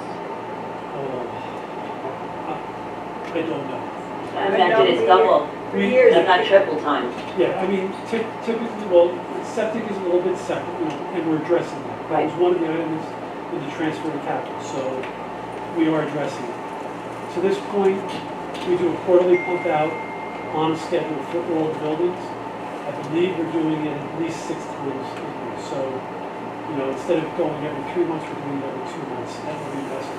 But I do know that there are certain times when we have a large event coming up. In years past, Winter Wonderland, we pumped out regardless. Even if it was 2 or 3 weeks, you know, earlier that we just pumped out, we don't take a chance for those large events now to pump out. And partially because the pools, you know, it may not be filled with solids and waste, but because the groundwater is there, we just have no place for all the winters to go. So that's one of the reasons why that project was part of the transfer capital and is being designed and planned. So, Mr. Barilla, so the $1.7 million, I'm gonna round it off, $1.7 million, it's a lot of money to spend, but we're not always gonna get what we're looking to achieve, it sounds like. Well, I heard this go back to say, I can remember quite a while ago, they were upset because the girls in the baseball team ended up playing on the side of the field where they were all muddy, messy, and yucky. And they didn't get that way again, or whoever was playing on that side of the field. Or will it be better just losing people? No, the drainage is gonna be, is 1,000 times better. Remember, on a softball field, it's all clay. So there's not even any grass, it's full clay. So you have to put a proper sand injection system underneath the clay field to drain it. But on a middle school field, I mean, if it pours all day, you're gonna cancel the game anyway. This is gonna alleviate all of the standing water or the higher water table with increasing drainage capacity, those kind of things. So instead of a field, if we had several days of rain in a row, instead of the fields being unplayable for a week, it may be a day or two that they're unplayable. You know, there's better, of course, you know, and we also can't control. That's why you have backup, and that's why you have games every day, constantly. Okay, It becomes a problem. It's a definite problem. If you want to know a solution, just like we're doing with all libraries, I'm speaking out loud, you can sit here and you can say, hey, why not do all the fields all over? Just a thought. Why not? These kids deserve it. It's a great thing. You can, well, just going back to what Dee said, you can spend countless amount of money doing a billion things. That's why we're up here trying to make a decision on what's best. Jenny has a great point. Libraries, the foundations, the great thing. You know what the baseball fields, the football fields do? Keeps the kids off the street. There's pros and cons to everything. So it's endless. That's why decisions have to be made. So it's not a debate, it's just a matter of what we decide what's best for this community. That's what we have to decide. Because there's a lot. And I don't think anybody can contradict and say, no, you're wrong, we don't need this, we don't need that. We need everything. You guys were going around to the buildings, did anyone bring up turf fields and say what the cost was? Not this go. Well. Nobody brought it up, but I wasn't even here. You came to most of those. I'm just using that as an example, John. I'm not No. debating, I'm just saying, it's endless. Totally. Anything, it's what you decide you want to spend your money on. I apologize if I disagree. We did bring up turf fields at the middle schools. We talked about putting. Yes, we did. We talked about putting a track around the turf. We said, Oh, yeah, you okay. can't put a track around because it would impede too much of a playable surface. For what school? I was in part of OBMS in particular. If you put a track, you would lose the football. It's physically not big enough to put a You can't do it, sanction. you can't put a trap. No. That was one of the options we had taken a look at during all of the meetings. You can put a turf football field there if you want to. Okay, but at the same, let me address that as well. We did discuss the turf field. Problem with turf field, it addressed the main field. It doesn't address the baseball field and so forth. So. Why not? You can do all of it. Well, but I'm just saying. I'm saying. Right. You're right. Yes. Come on, you hear me? No. What I'm trying to say is, I'm just making the devil's What advocate. we came up with was the drainage system affects the whole facility, not just the one seat. Where I understand your point, you cut the whole ground, Do them, and you get better use. You don't get cancellation for games. As much. There's a lot of hope, and I'm not trying. I'm not just saying it's for everything. I'm for the libraries too. All the libraries, everybody, everything everybody said is a Social AC. everything everybody said makes sense. No, to your What I'm point. saying is- Exactly. To your point, I totally, I think the cost, as cost, I would love to be just, we brought this up 10 years ago, we brought this up. Everything's better. Okay. Right, but I'm saying, all I'm saying is, we're looking at a project that was discussed for 22 months with a diverse group of people. That group of people didn't feel that the turf was. John, I'm not debating, I'm not debating. It wasn't in there, I understand. I was just giving you another side. And I appreciate that. I'm not trying to debate, I'm just saying, it goes back to what we've been saying all along. This is the committee's recommendation. It doesn't mean everybody on the committee felt the same way. It doesn't mean that you necessarily feel the same way. We still need to find what that common ground is to move forward. And that's all I think we need to accomplish. It's the biggest piece, but that's really what we're up against. If you're adamant that, and I'm not saying you are, if you were, it would be worthy of having a conversation and finding out and testing the water, just like we did, test the water before. Who would vote for it, or who's the taxpayer? We could do that stuff. We could potentially do that as a separate proposition. There are some things that some school districts do as different propositions. Turf is one of them. Turf is one of the most controversial things you're going to see in a school district. And I don't say that from my own personal experience, I just say that from historical knowledge. From the number of school districts that I've seen that have done separate propositions for turf because it is so controversial. You could do that. You could do a separate proposition. You could do a separate proposition for everything. You just need to be careful when you start taking a project and you start divvying it up. You start creating the have and the have-nots, and you start looking at it. It's just something that you have to think about. And that was one of the things I said earlier. We need to figure out exactly how we're going to move forward, if we're going forward at all. Bond council gave a great idea about doing that, how to do that.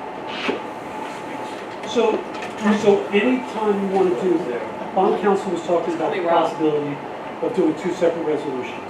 When you do two separate resolutions. No, it said the first one was, you put the first one in, but the second one is not, cannot be voted on unless the first one passes. Correct. So let's continue, that's exactly what I was going to say. Sorry. So you have proposition one, which is. All the absolute needs, $40 HVAC.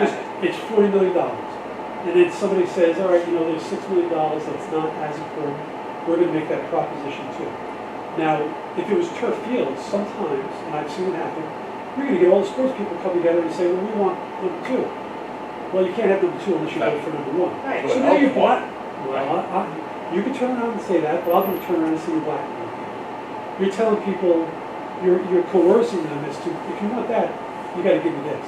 I can tell you from history that doesn't work. Bond council can tell you what they want, and actually seeing it and splitting a community, putting either athletics as a separate proposition. I think you got about 100. How many people go out and vote? I don't think you really.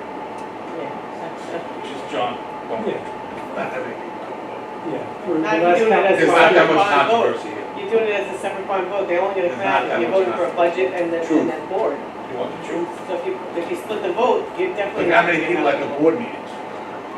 I don't mean it disrespect. I wish there was We got about more. 4 or 5 regulars. No, and I appreciate the regulars that come down. It's great, but we have the same 10 people.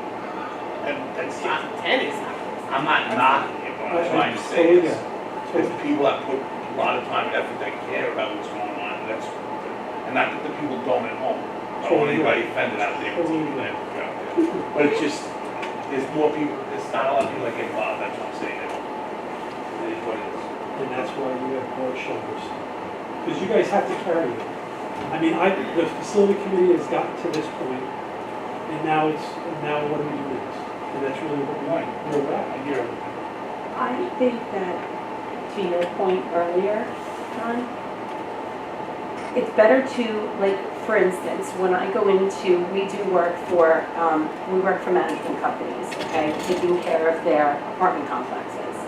And when I'm called in for a consultation, the first thing I tell them is to come up with, every year, they need to incorporate a certain amount of money to cover unseen expenses.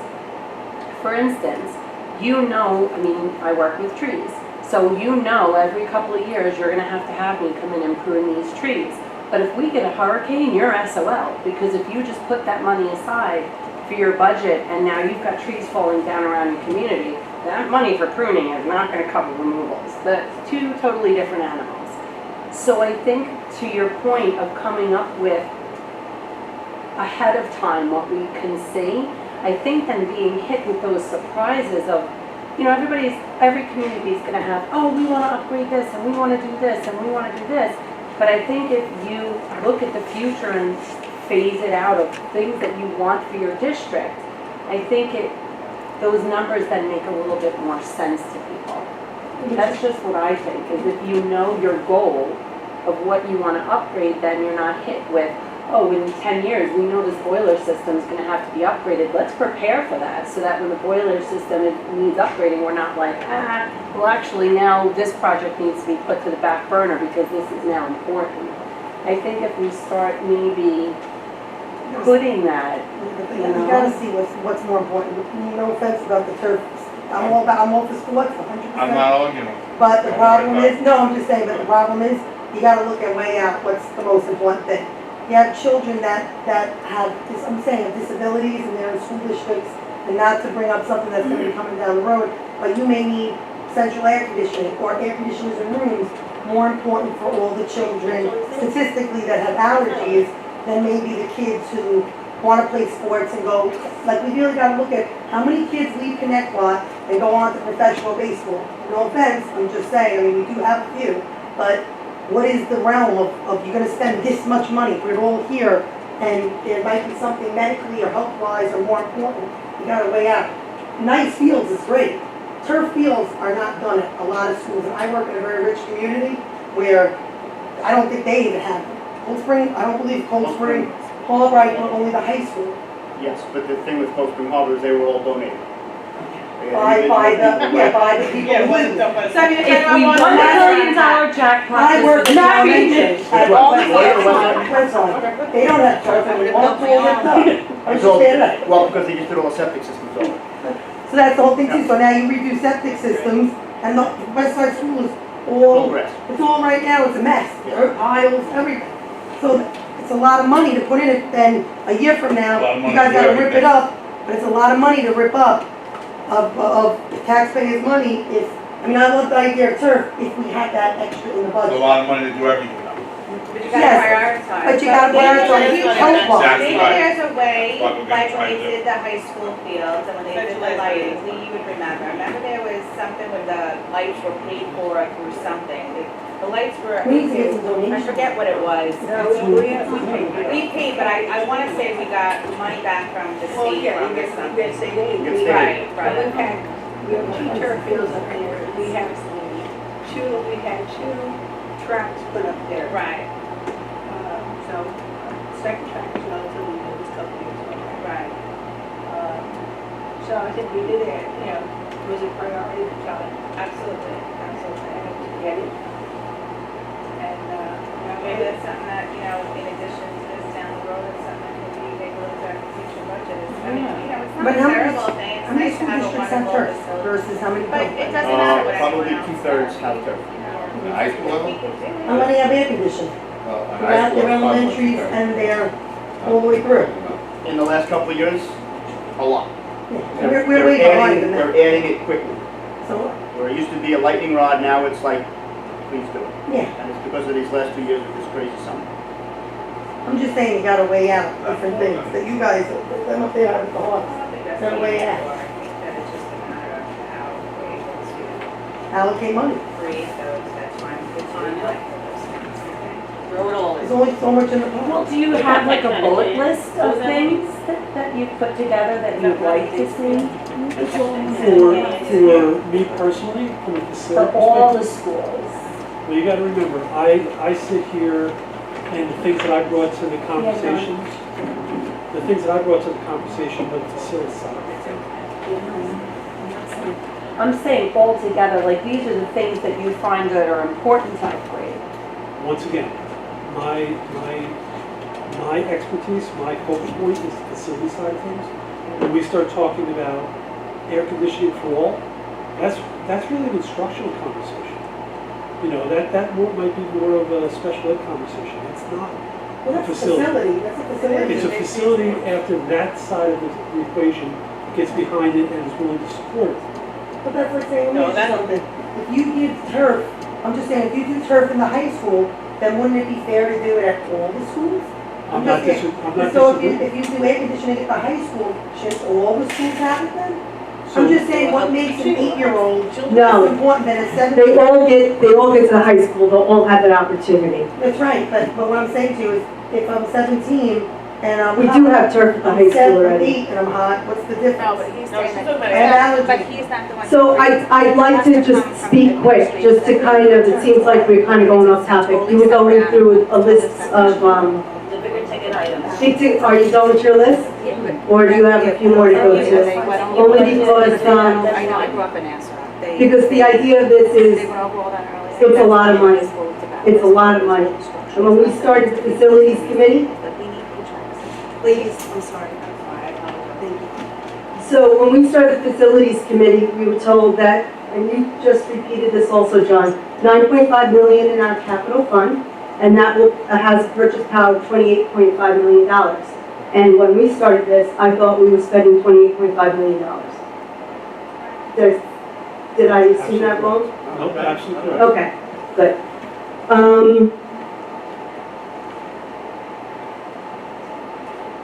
There are debt coming off, we were talking about that also. And you mentioned that there's, in 2021, which is I guess just 2 school years from now, 1.9 million in debt service coming off. And with 1.4 coming back on the revenue side.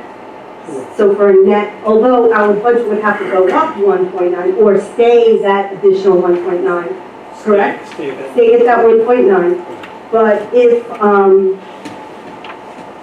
we possibly reduce that down to 500,000, right? Because that's the net difference, 1.9 minus Actually, 1.4. close to 600, 585. Okay, 600? Yep. I'll give you the 100 grand. I know. I just want to be accurate. 600, you know, that's money that we can put to do those things that'll happen and anticipate. And one of the things that we wanted to do in the facilities committee is to make sure we really strengthen that structure. The buildings, make sure they're not crumbling, walls falling off. The boilers were disgusting. I know we've kind of done a lot of that already. The pool, underneath the pool, you remember seeing all this stuff? It was kind of crazy, some of the things that we saw. So, I mean, that was the whole purpose of the bond to begin with the understanding that we had to add some sexy items, we'll just call it that, so that we can sell it. Right? So 28, So can I ask, I want to ask Terry a question, please. 28 billion was what you guys originally started with? No, well, we kind of started at the 9.5 very... million brought you up to $28 million purchasing power. Is that what you just said? I just want to see if I understand you. Yes. So how did it go? The sexy stuff went up to $46 million? Eileen, I have no idea. Okay, I just wanted to know. I don't know. I thought we were aiming for 30. The libraries come to about $12.471 million. And I think we do need open space. I do think we need collaboration. I saw it happen at the library, but you want to know what I also see? I think it's been a year since Connecticut Library opened up that opening. I don't see it utilized. I'm not seeing it utilized. They don't have curriculum to teach though, so we're going to compare apples and oranges. Okay, that's fine. Because when you're talking about school, and I'm going to take offense actually at calling things pretty or sexy, because what we're seeing is not needed are the programmatic changes. And I have a problem with that, because I sat on that committee and I went through all the buildings and I listened to my administrators and I listened to my teachers, and I meet with teachers frequently on this, and they say, Linda, we can't do the job because of what our facility is like. So when you look at form and function, and you look at curriculum, and you look at children. But we have to look at safety first. You're absolutely correct, which is why the buildings and the facilities and the infrastructure are the largest part of this, and then you start looking at programmatic It's things. not the largest part though. How is that not true? If you took out, I won't use Terry's word, because apparently you don't like that one, but if you took out just the boilers and just the repairs that Terry was just speaking about, it is less than the libraries, the auditoriums, the playgrounds, and all the other things that are not repairs. And part of that is because the district has been very smart in the However, last but few you years just put said- $2.5 million into infrastructure. But what you just said was that it is not as much, so that's not true. That's Oh, I'm wait, pointing that out. I'm just gonna step in here The because repairs are less than I'm just the gonna other go to things. OBN because that's the first page. So the vinyl asbestos. My first page is idle out. That's okay. Well, I'm looking at this one. I looked at the total. It was 253,000. What? For the abatement. It was 32,000, just round through. It was pipe replacement was $1.1 million. Auditorium reconstruction is $1.95 million. The refurbishment of the library, and then his replacement of existing underground electric service. There's hazard reconstruction. That's 1.1. Repairs came to $17,940,570 dollars. Those were the repairs only. Everything else For the Hinkley Road. for the entire $50 million, 46 something million dollars. I have to have administration. So we, I just want to understand. We're at 46, We were 1 at million. 28 million when we started, now we're at. Yes, and that's No, because. that was the goal, and I Goal, that's understand. what I'm asking. Initial goal. I wasn't on the committee, I'm asking the goal. However, John said, Wait, so Terry was speaking, I'd like to hear the rest of what Terry said, we let everybody else speak. because money came off of the, No, I don't want to go back. I just want to know what it went from 28 to No, our goal was to spend the 28 million. That's what I said. The goal was us to, we had the 9.5, the goal was us to spend the 28 million initially. initially. Can I just read to that? And we did actually already spend money because of the 2.5 million put into capital, We definitely. because they were more, And that was taken off. Yes. and that was taken off. So can I just speak, I don't want to interrupt, but we did start the project with 9.5 capital reserve and a 28.5 goal. That was absolutely the case. You still got 10 million according to what I. So that was the goal.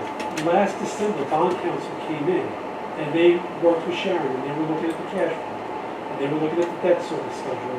And they at that point made a recommendation that the board or the community or the budget could support a $50 million project without an increase to the taxpayers. At that point, we went back to the facility committee and all items that were priority 1 remained, and then we looked at all the priority 2s, and the vast majority of them were able to slide into the priority 1. That's how we arrived at it. There's no doubt, when we started the project 2 years ago, Supposed to be 28 now. that was what we were looking at. And then with the advice of, I understand. I'm just looking at what we spent, that's why I'm just asking. No, it's not have debated. Yeah, I'm wondering. I didn't know that part. Still cost. It eventually costs, everything eventually costs money. I don't see how this is. You've already paid for it. You've already paid for it. Unfortunately, the way the governor has the formula in the state education department, Yes. it now penalizes you, and you have to slide that debt over going forward, or you don't have to get it canned. Your budget to budget is in trouble. And then plus we can take out $2.5 million capital, which is savings in the budget. Are we supposed to use the 46 million? Is that the best thing for us? Is that what you want? Was 28 the goal that we said, what was that the best? But what are we getting the most for? We spent 50 million, is that what you're saying? I just want to understand a little better. We need to replace the debt service. That's What happens is that, so when you've got a budget, what is our budget currently at? 180, 192, I have like 192? 192, million. What's the best for us? $192 million, is that right? Yep. Okay, I wasn't sure if I was saying that right. $192 million. Let's say 2.5 million of that. So what, we can't bring our budget line, that I think this is what's being said. We can't bring our budget from 191 to 189 without penalty from the governor. Is that what you're saying? Based on your formula, there's a formula that goes involved. And if you're reducing your yearly budget, your line items, you have to make that up somewhere. So you've got to keep it at 191. So you're never gonna get tax money back, is what she's saying. So No refunds. what's the best way? Mark, did you ask where the $9.5 million came from? No. Oh. Okay, wait, you tell me to ask. Go ahead. I'm learning. It was moved. I'm just trying to figure things It out. was excess overtaxing and underspending. And that's where we were able to put that 9.5 million in that So we account. overtaxed for years. Okay, But we can't bring down the budget. okay. So what is against doing tax basically that?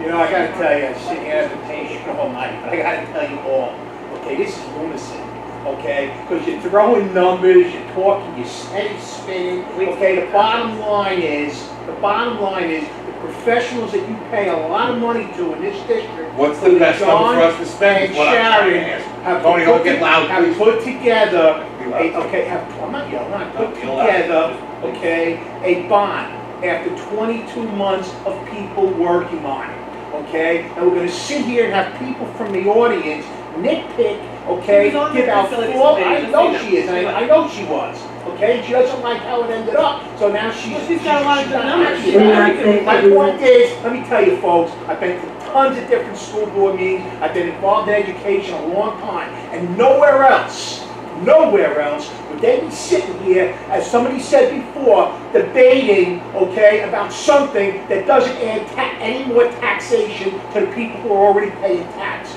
It doesn't happen. This is lunacy. I'm gonna say goodnight on that end. You guys, God bless you. Overpay 10 million. Okay? Good night, Tony. Because it basically comes down, okay, to pennies that you're debating here for 2.5 hours. I was Pennies. learning, I was debating. I understand. Listening and learning.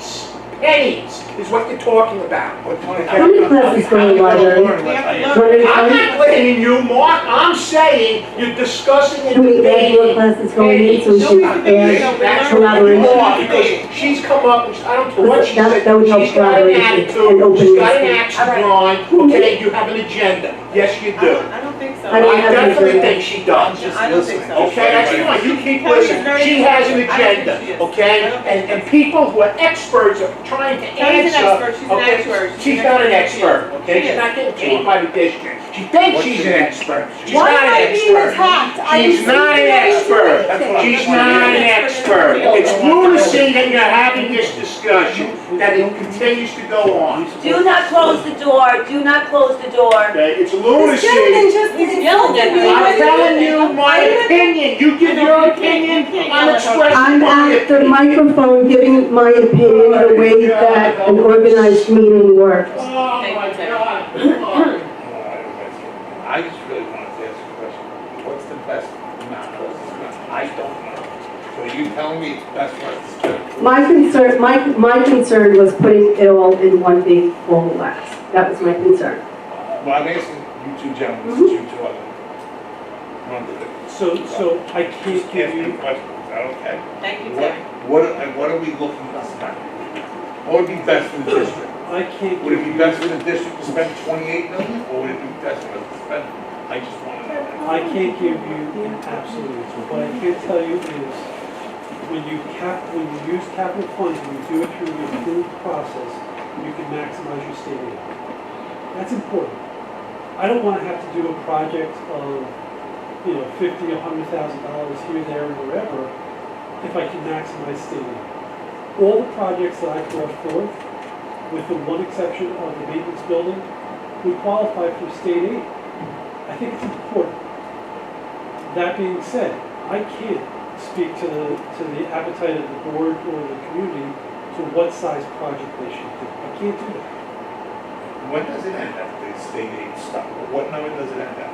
You're telling me 46 million is still getting state aid at that point? Yeah, so, Correct. So we can spend 100 million and still get the same 67% fitted? That's what I want. As long as it's on a, Let's put 100 million on it. I'm just. well, then that would be an increase in cost of the tax.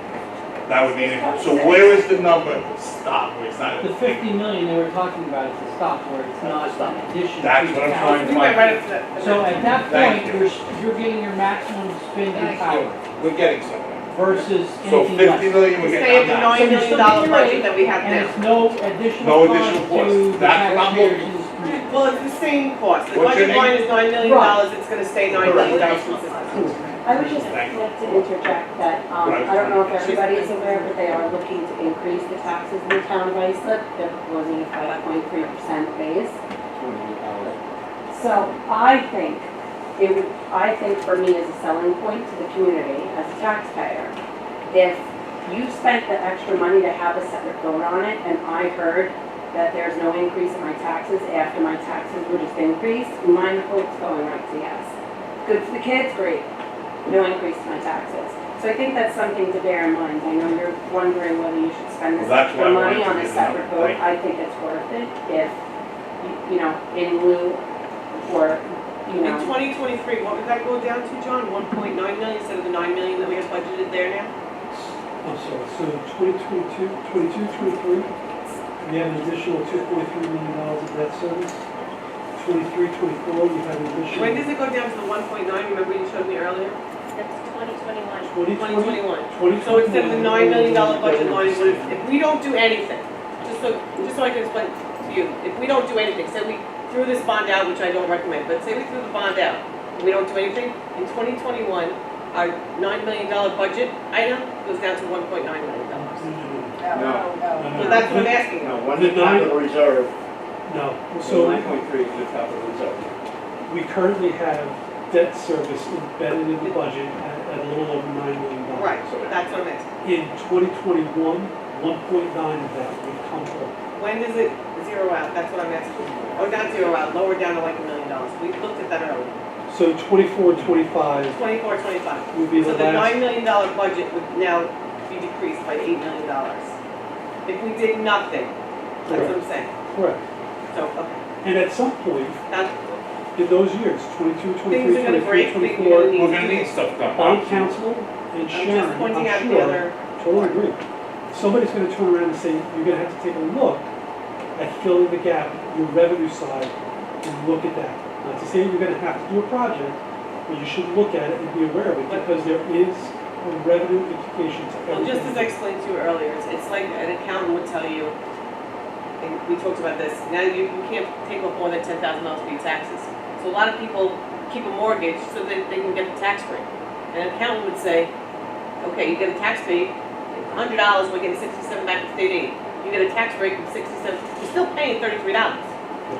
So that's the other side of the coin. So you may see it that way, but a lot of people do see it the other way. So that's where we, as a board, we have to balance. John Doyle, you're shaking your head.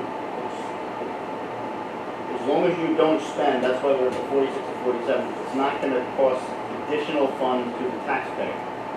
Right, it's the $9 million, right. Yeah. That's already That's decided. That's already budgeted. But still, the taxpayer still doesn't have to pay 33 cents on the dollar from the taxpayer.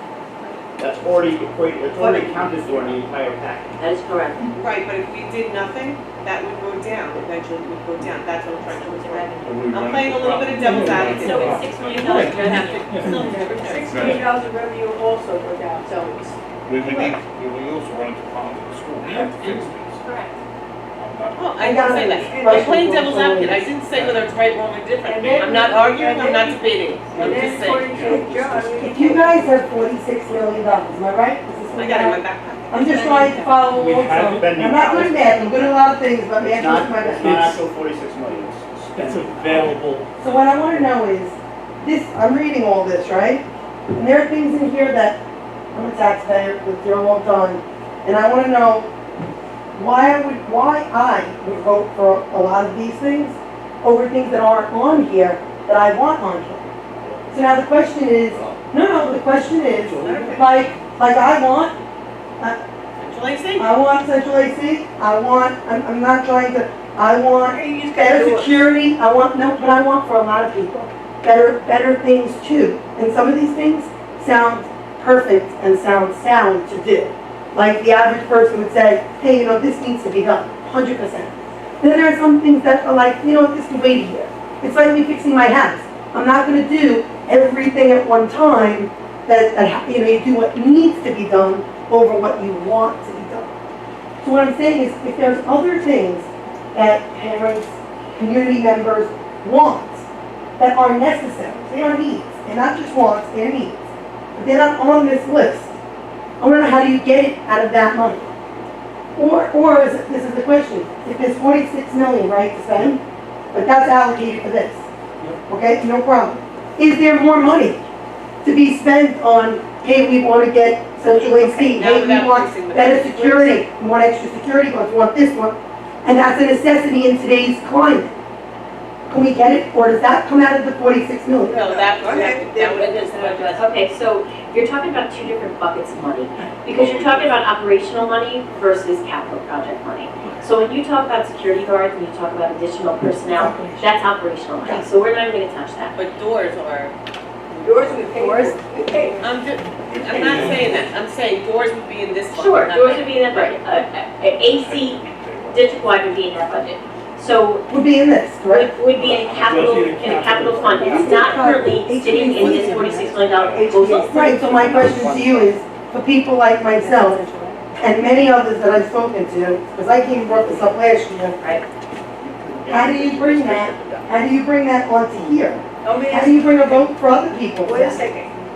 Maybe they want that over a lot of things that are on here. If you heard, It's already done. if you heard, No, if you heard what John had said, in 2001, money starts coming off.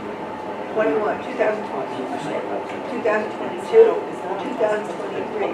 Money keeps coming off. So what I'm hearing is, what's suggested with bond council is to form another bond, we can say yes to right? And at that point, that could be the next step. But, the things that have been here, a lot of things that you might think that are not necessary. I think there are many things that are necessary, I'm reading, but I also think that you could definitely skim some off and choose to do these at a later date, because they're not as prevalent right now. They're not something that is a necessity right this minute versus some things like, I understand the whole thing with air conditioning, like people don't understand it, but I walked around on Cockman Middle School during the day of the, what was it, when you go in and pick it Parent teaching conference. No, it was before school started. Orientation. The orientation day, and the principal couldn't even talk to the group of people because he was sweating. The whole room was sweltering. I can't think that my daughter and many others are going to be sitting in that auditorium for things, in that gym, in those hallways. Mount Cockman Middle School. Yes. Not Cherokee. No, Mount Cockman Middle School. My daughter's Mount Cockman Middle School. No, you said Cherokee. Well, Cherokee needs to be done too, that's all I'm saying. It is. We're air conditioning the middle school, all-purpose rooms. The proposition goes through, the libraries will be air conditioned. Okay, but I'm We're air not, conditioning the high school can gym. someone please explain to me why I'm choosing one room over the other? It's kind of like saying I have to get an air conditioner for my son if he has an allergy, and the air conditioner gets a name on him, and it goes to all his classrooms. So man, those 24 kids are so lucky that they got him in their class. But what about the other 100 kids in that grade level? That's so unfair. I can't even tell you how, it just makes no sense to me in today's I day. think it's about answering. Well, okay, Well, if you look at rough numbers, and if you just look at roughly 800 rooms in the district, you're looking at $65 million to air condition the classrooms. With Douglas, with the new, Can't use ductless. and what about, You can't use ductless splits because they don't provide the mechanical air ventilation. okay, and what about all these different, I know that my police department just we got money from the government. Different animal. No, I understand, but right now, they are getting money from the government. Public schools. But that's our state aid, that's the 67%. We get 7%. We can't get that out of 67%. No, I understand that, but what I'm saying is, out of 67%, you're telling me that a lot of these floors need to be redone. You're redoing floors and this and that, and some of these, I'm pretty sure don't absolutely need it right now, but it's something to spend the money. No, it's a little bit more than that. You look at this floor, it's a perfect example. Yeah. Good condition. At any point in the next 5 years, if 1 or 2 tiles come up, we're into repairing that section for $3,000. 2 or 3 tiles. To replace the entire floor, baiting and everything else, is substantially better. It's, what is it to do with, The tiles that they're replacing on $12 this a square list foot, so are it's- asbestos, they're all asbestos. Yeah, they So are. it's $10,000 to do a room, which we get state aid on, which costs us $3,000. I understand that, but what I'm saying is it's used as but if you're looking at this, you're telling me that everything on here is more important than something that health-wise is better for our children going forward. And I would I mean, it's never, better for our buildings, because if you got molds in buildings, what better than having air conditioning and keeping the building at a cooler? Am I wrong? I mean, I'm pretty sure with mold, A that's, little bit. because when we put air conditioning in my basement, we cleared up a lot of issues there, a lot. Probably undersize the system and run it 24/7, so it acts as a dehumidification system, and it's probably not sized for the size of the house. So you did things to cheat there a little bit. We in a public And school, you can use air filters now and the new ventilations. and we are, we've been doing that all along. But what I'm saying to you is, if you're gonna do all these other things, like, and I'm not taking away again from the turf, but I'm saying, and I'm big on sports, like I'm saying, It's not some even in here. things, no, but some things are worth it to do, and they make the school district look better, but it doesn't actually help the children, like, help them. It's more of a want than a need. And I It's a think some of the debate stuff in everything's here, saying, just so I you know. think some of the things in here could have been shaved off a little bit to look into, like I said, fixing other things that are. I was in the building, it's awful. I was there recently. I've been in the buildings for years. Wait, at what point there was no air conditioning in the high school auditorium? Well, People were passing out. Oh, it's like, yeah, like kids were growing up at the orientation, they were growing up in the bathroom. At what point does someone say something? It's a process. Well, HVAC is on these windows. You But know, I'm saying it is for a all. process. Well, I think it's something that you gotta look into with everything on here. Again, I'm not in your guys' shoes, but so I would have to look at every little thing, and I don't have that right now to do. But if you guys are looking at all this, everything here, there's gotta be stuff that you could shave off to do stuff that is more necessary. That's what I'm saying. Yeah, but all the shaving is not gonna come to 65 million to HVAC. So maybe we. But if you're saying that on top of middle school is already in here, it's hard for me to believe it's $65 million if there's Look at schools the trying already to do in the here. bigger. It's the LGI. It's not the LGI, it's the LGI. The LGI. Oh, okay. So then technically on top of middle school is not there. Because you mentioned the auditorium, so I said that's on the list. Yeah, If I missed, Okay, no, the whole school. I mean, No, you walk around the hallways and you're passing out. You walk into the science room, you're in like the glory, it's probably your favorite class. I remember, again, when my children were in the in the elementary level, the atrium seemed to be, and Deidre could speak to this as well. The buildings were hot. Where the kids go, they were either the lunchroom or the atrium on those hot days. They were taken off the second floor and put into the areas that had the cooling system and everything else like that. So the kids on those very hot days, I mean, I don't know if you still do that now. No, it's not done at our elementary. The kids do, I mean, you remember those times. It's not done at our elementary. The kids, they get moved. In that almost 2 really hot days in September, she did. My daughter was in an extremely hot classroom last year, I'm positive of it. And they were, not everybody's moved. I mean, it is what it is, you know, they can't move everybody, 600 kids in the school, I mean, you know. But I mean, at the end of the day, I'm just saying that there has to be, at some point, they have to look at some of the other things on here, because some of it is definitely things that have to be done, but they don't need to be done this year. Well, just so you know, because I didn't you missed the beginning of the meeting, for 22 months, the Facilities Advisory Committee met together. They walked through all the buildings, they came up with lists of things that were thrown away, that not everybody could agree on were necessary to be done.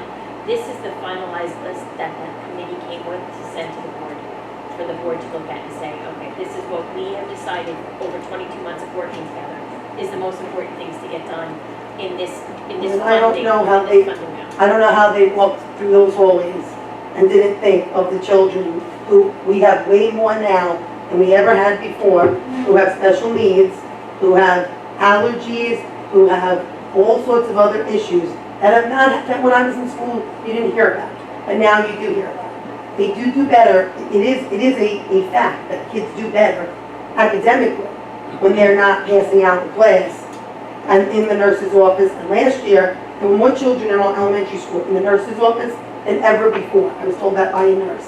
I was there almost every day. That's what happened. when I was younger. It was too hot. No, it's not much. I'm trying. Yes, but I'm just saying, it's something that I needs get to it, be. I'm just trying to make sure If the he, library. this is, I mean, I don't know how everybody got this with the, I understand what you're saying, but I guess it's what people felt was necessary. If I had been on that board, I would have felt that was more I necessary. kind of agree.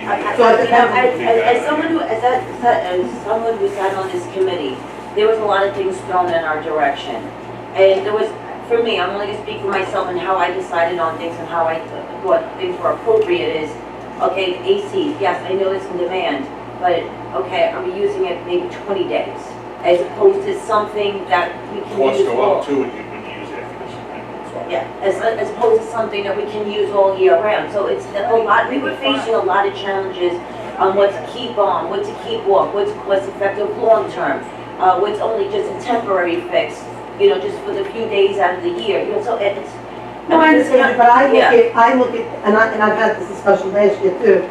I don't just look at putting air conditioners in or putting central air as something that is it is cost effective in different ways.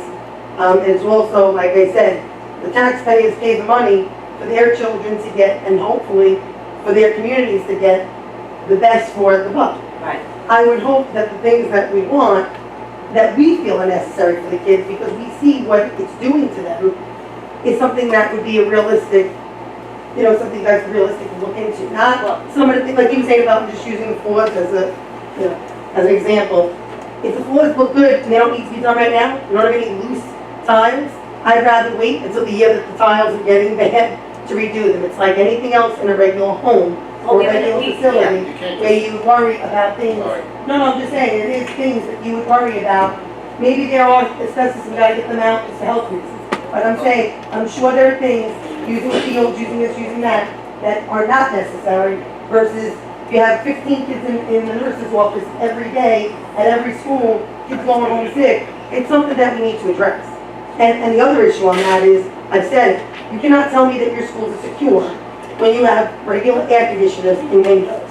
There is nobody who's going to tell me today that because when an air conditioner is in a window, we are secure. You know why I know that? Because we've had many, many burglaries and robberies in schools and home facilities, people getting in vandalizing just from pushing the air conditioning units in. People tell you it can't be done, it can be done. So those units are good on maybe second floor. But on those first floor classrooms, they are not secure. That is actually a security breach when you have those in. So it is something to look into. Excuse me? Oh, listen, I don't know who did the facility in my elementary school, but they made a real big error in putting a security window in an admin office after you get into a man trap. I never saw anything like that in my life. I've seen it at the window before you get in the man trap, before you get in the school. I've never seen a security guard that's to sit in the admin office with a bunch of admin people and stand there all day until somebody comes through that window and you're already in the school.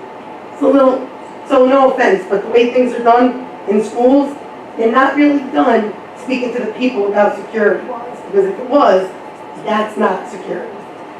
No, that's not. Having a window inside the man trap, I mean, if that's a building thing and they were redoing building and fixing building things, that should have been one of the first things they fixed. Putting it inside an elementary admin office, I like it in Rock Top in the middle school, it's on the outside of the man trap. Jax, we have to make a decision. Jackie. No, Call her Jax. Jax. All right, so Linda, where are we at now? What is it we have to think about? Okay, so, pick a number, okay? At this point, in order to move forward with a vote in February, we need to have a solid Board consensus. I need board consensus, correct, on what pieces of the We can't do project. anything tonight anyway, so we want to just speak right. There's a lot of information I have to digest before I make a decision. This is actually going on the next board meeting, am I correct? The only meeting in December will be the meeting that we set the final proposal and proposition. So wait a minute, so next, You can have a discussion with public in November, and then we have to finalize it. In order to have the February 5th vote that we had originally discussed, you would have to put the final proposition on the December meeting. Oh, but I think it was November. 45 days. 45 All right, so we got to December. Oh, I thought it was November. So today is, Yes, you can. yeah, that, but then you would finalize it and we would put the proposition on the December agenda. all right, so basically what I really want to accomplish today is, are we splitting the vote? I mean, excuse me, We have to splitting, talk about we have to speak about that publicly, so are we splitting? Yes. I'm not ready to talk about that tonight. Tonight I thought was an informational meeting, so I got a lot of information that I want to go back and look through and review. No, tonight I got a lot of information. I'm not ready to vote on whether I'm going to split the But vote what or she's not. saying, what I understand is, it's something we're supposed to talk about. I thought we were supposed to. No, No, because we spoke in public. it's public. So So this, basically the public is, Well, people. if they come back to the next meeting. This was just an informational meeting, I was told. That's what it says on the Are we gonna, agenda. so I have to do the secret process for you guys. You have to adopt the secret process before you adopt the dollar amount. We did that the last we meeting. did No, that. you just gave me authorization to proceed, so my question to you is, we're not gonna add any new projects to this, correct? Correct. I don't. I don't know. I wanted, So then I'm gonna hold off on the secret. Because if we're gonna add new projects. I don't know, I want to listen, review, and Okay, so I'm not making any decisions tonight. I didn't come here planning to make a decision tonight. I came here planning to get information. so at the You next, weren't even here. Have you missed the whole meal? I got it on tape, and I'll sit and review my tape 14 times. Oh, makes sense.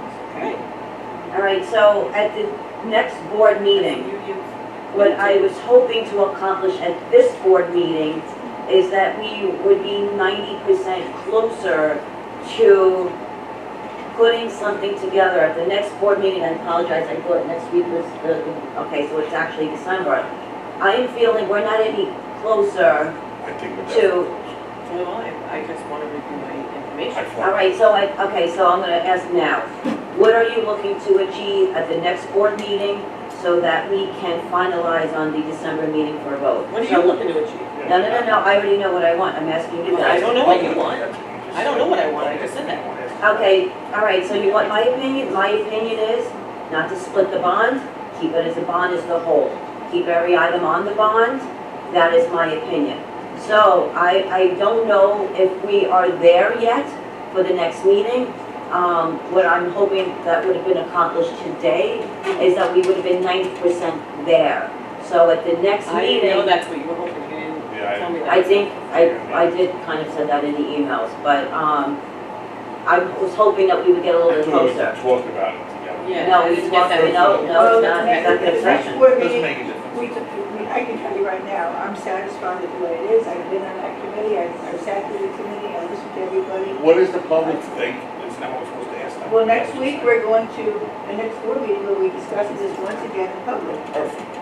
And then. But this is not gonna be another 3 hours. We started at 7 o'clock, and it's 10:30 right now. A little bit past 10:40. 9:40. Oh, it's 9:40?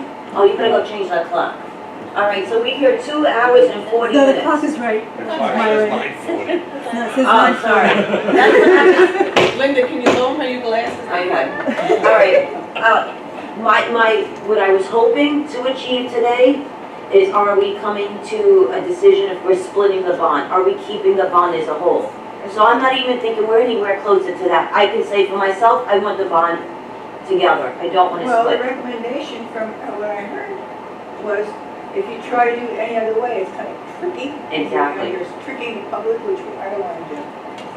So, you know. So you two have your mind made up. Well, I just heard what he just said. No, I'm asking. I'm Based on My what- mind is, yes, my mind is made up. Based on what he said. My mind is made up. I'm Who said that? My mind's not made up yet, so that's what I'm asking. That's it. All right, so I, Set it Do I, what, splitting it? Yes. Well, Don't get, I'm just Mr. curious. Grillo. it's not a concern of mine, I do want to speak I for don't. 2 seconds. yes, Because please. Terry brought up a word, and I'm glad Ms. Adams spoke to it. Sexy, I believe. I felt offended, and thank you. You know, this started with the principals, before it even got to us. The people in the trenches, they went to the people in their buildings. They came with us, and then we walked around. We created this.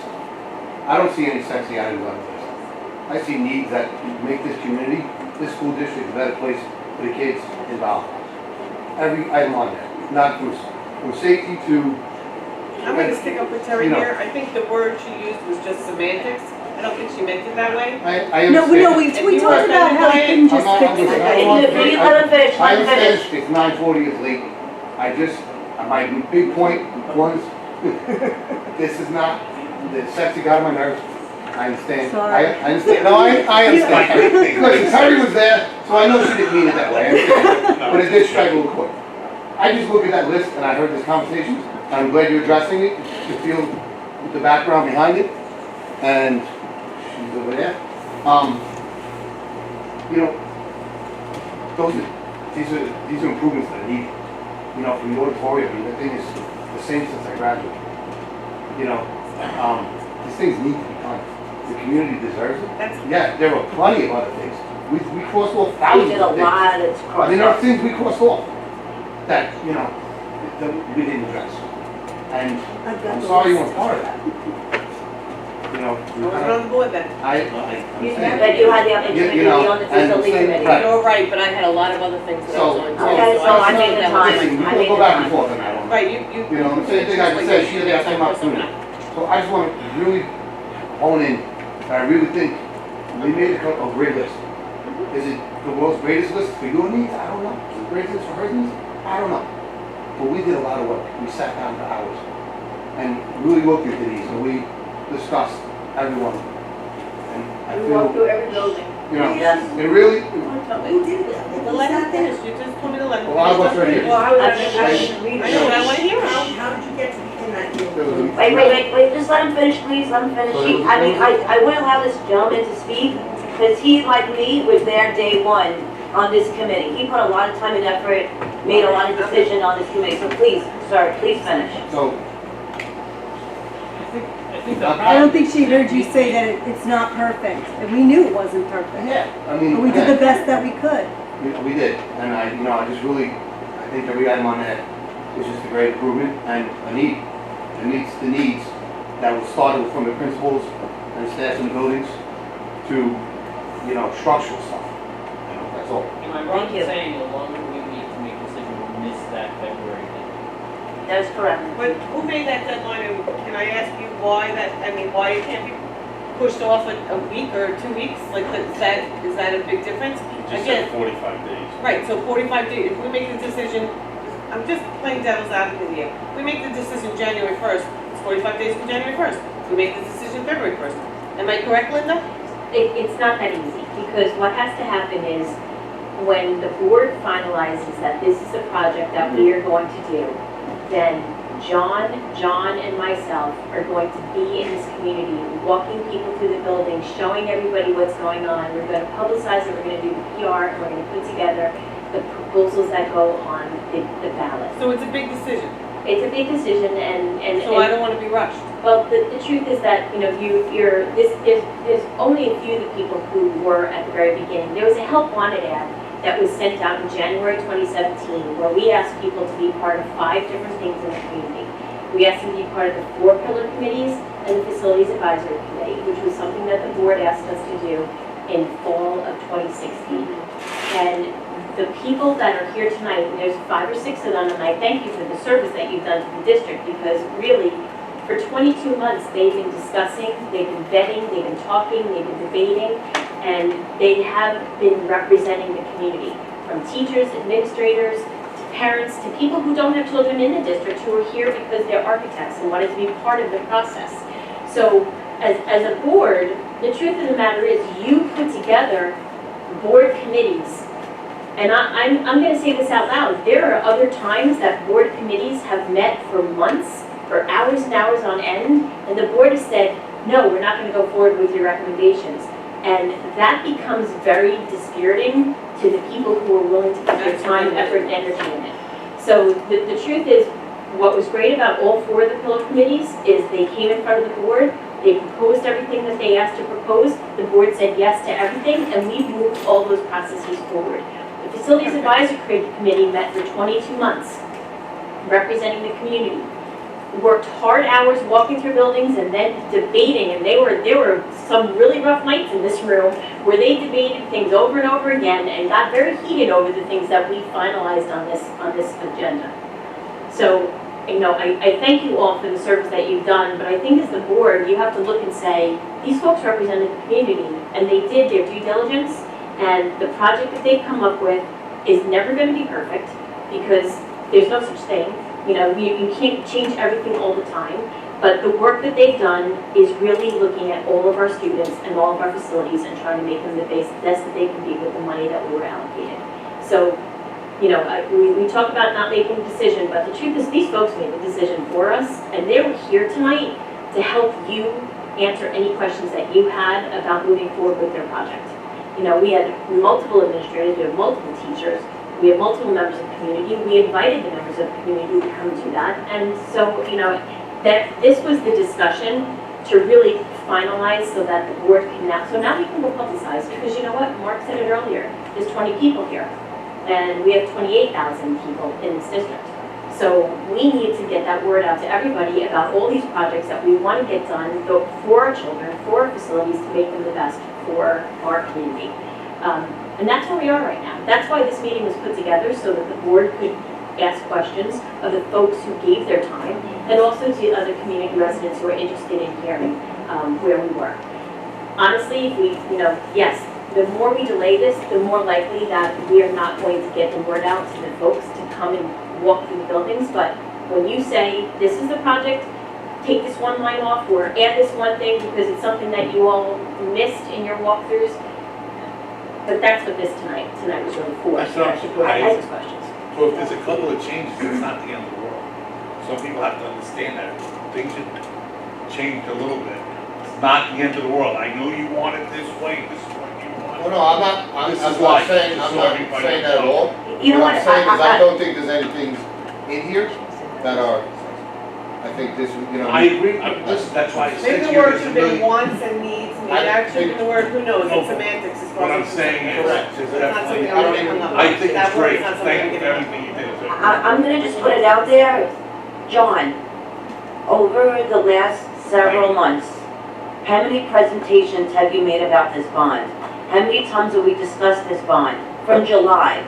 So at this point, at the board level. So at this point in time, we are in November, and we still have questions that could have been asked prior in the last 4 or 5 months that John has actually addressed this. Bring up my questions. So then you should be 90% of the way there, so that on our next meeting on Tuesday, this is not going to be a 3-hour discussion. Wait, do you want me to be 90% of the way there to what you want, or 90% of the way there to what I think we should do?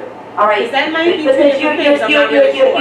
you're saying I today, don't know if you just heard you're what I just saying said. today, oh, I thought today was only informational. That's correct. So That's what it in, says on the board docs. okay, so in the months coming leading to here, Did you just hear what I just said? We could be 90% of the way, both of us, but we could be 90% of the way in two different directions. I don't know. I don't know. all right, I would like to review the tapes, I would like to review what was said tonight. There was a lot of good information by a lot of people here, and I'd like to think about it. I don't just. all right, okay, so, Can I just say something? Once it's approved, If you want me to vote tonight, it's not gonna happen. I'm not what? gonna- nobody's asking you to do that. Once it's approved, you have to understand, they have to go to the civics also. I mean, our staff goes to the civic meetings. They have to schedule that in before February. I don't even know if these civics have meetings in January because of the holiday. You know, we don't know that. So there's a lot going into it. They go around all over. Right, so what I'm saying is, if you miss a day or two, Linda. maybe skip a day or two, I don't understand why that's a problem. I just want to put something, Wait, just John, before you continue, John, I just want to get an idea, what is happening at the next meeting? At the next meeting, what is it that you're looking to achieve? I don't know, you mentioned So the what do you agenda. want to do? All right, so we're gonna, all right, so I'm saying to the board right now, excuse me, I'm saying to the board right now that I'd like to have a decision on this next meeting. I hear talks about splitting the bond. If you're gonna talk about splitting the bond, that's another 3-hour conversation, because we're I gonna did get. bring that up at the last meeting. Can I Nobody finish? wanted to Can I finish? discuss it. Then we're Well, gonna, I can I think finish? you did. Can I finish? Then we're gonna get into debate Yes, of right. what is considered a want, what is considered a need. So then that's gonna be another 3-hour conversation. I'm just trying to get the board together, that on the next meeting, I want to try to get so much closer, so that we do to vote on this in December. There's only one meeting in November, there's one meeting in December. I need to get somewhere closer to closure. I still today have not heard from anybody, are we splitting the bond or not? I did give my opinion on not splitting the bond. Well, you heard from Mr. Grillo, but you can't, it's unethical. Listen, Lee, you It's not can. unethical. I still am not sure where you guys leave. All right, wait. So at the next board meeting, am I gonna get an answer, are we splitting the bond? And if we are splitting the bond, It's manipulative. are we to, That's the excuse me, are we, if we are coming to the place where we're going to split a bond, are the two of you, when it comes to the table, that means the two of you have to sit together and create a proposition 1 and 2. I'm not going to sit down at this table because I already feel that it's necessary to keep it as one. Well, Mr. Grillo said it's manipulative to go out with that type of bond. That's an opinion, that's not a fact, that's an opinion. Well, yes, I don't but think it was John. you're kind of Actually, it deceptive. was, I was the one who felt I don't think it's an appropriate way to do it because you Your can't opinion. Did you say manipulative? I don't know if I use that word or not. But I take offense to that word, I'm just putting that out there. and I I find it to be a very I just want to address it going forward. We're going to be at another standstill, because if you, and I'm just saying, I don't know what you're feeling, I'm just putting it out there, so if you two decide No, to you're split. telling me when. If you, I said haven't if, spoken. I said if you two decide to split, and her and I decide to keep it as a whole, then we have another issue. So what I'm trying to do We have to tonight, work what I'm trying to do tonight is try to get ahead of that. So I'm gonna ask it one more time. Where are we gonna be at the next board meeting? Are we any And closer? you're assuming that I wanted a different. I didn't, I said We if. need to come together. I said if. Right, that's what- All right, and this is the forum to do it at. You can't do this in an I exec know, but Eileen, session. you're sitting here saying this is what I want, and this is. I'm, Yeah, that's what you're saying. if you guys, if you guys are listening to me, I am trying to get ahead of a roadblock. You just Right now, said, let me just finish, said- the roadblock is, I don't know where you guys leading, I'm trying to give you a hypothetical of looking forward. If it comes to you two want to split, and then we have the other two that don't want to split, then we are now tangling another delay on this bond, So so I'm just if I'm leaving under- things out to the so if I'm understanding you correctly, if Mark and I, 'cause I don't know what I'm doing yet, but if Mark and I decide that we wanted to go with like the bond people wrote to Sharon in that email and do Proposition 1, right? Wait a second, let me finish now. So if we want to do that, then you're saying that you want no part of that, so there will be no discussion, and then you're gonna leave that up to Mark and I, and then we'll have a split vote, because you have your opinion, we have ours, and there's no compromise. Is that what I'm hearing? I am That's taking, what I think of I you. am taking, I don't know, I can't speak for you, Lee. I am taking No, I'm I'm asking taking you. the advice of what I heard today, and it doesn't sound favorable to do that. So I'm going to go with the recommendation of keeping it as a whole. Okay, so I'm gonna look into that some more, because that was I one would like to opinion. hear, I would like to hear John. All right, but I want to say something. Wait, okay, say something. I kind of like everything that's on there, maybe a few adjustments, but that's why I want to do one altogether, and then if that goes through, two. So this way, you still get what you want, can I talk? Yes, you- And it goes through, great. But let's say one goes through and two fails. Well, you got what you want in one, that's a great thing, we should all be happy. So a couple of things failed that I brought over to two. That's my opinion, just what I'm thinking. Is this his opinion? It's my opinion. So let's say a couple of things I brought over, let's say the turf fields, I said, you know what? I want to put that in number two. Maybe. And if that gets denied, it is what it is. It's okay. But I might want to put some air conditioning in bottom one. I want to maybe adjust a few things. Nothing major. Heads are going like this as you're speaking. Who's that, my head? No, No. community heads. John, Can I finish speaking or no? Yes, you can, I'm just telling you. I'm not looking at anybody's head. I'm speaking to you Let him guys. finish, let him finish. So you understand my point of view. That's all I want to do is give my point. I'm not saying I'm right, but I'm not closed-minded to listening to Mylin's yours or yours. I'm not Excuse me, I'm gonna take offense to closed-minded because I You- sat on this you for see- 22 months. You're getting angry. But don't say closed-minded. He didn't because call I you don't- closed-minded, He said, don't be closed-minded. I'm and- not closed, I said, I'm not He said he wasn't closed-minded. All right. I'm not closed-minded to listening to what you're saying. When That's what I you said. did, I go back to the tape. Okay. I'll rewind You it. take He said he anything was personal. not closed-minded. Are you finished? No, I'm not. I don't mind listening to everybody. I'm not closed-minded to listening. And I have my thoughts, and that's okay. We shouldn't get angry about it. So I want this to go through.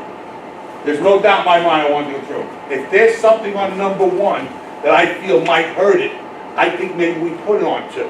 Now, I heard what you just said. It's just a difference of opinions. We should be able to work this out. If we can't, shame on us. But that's on us.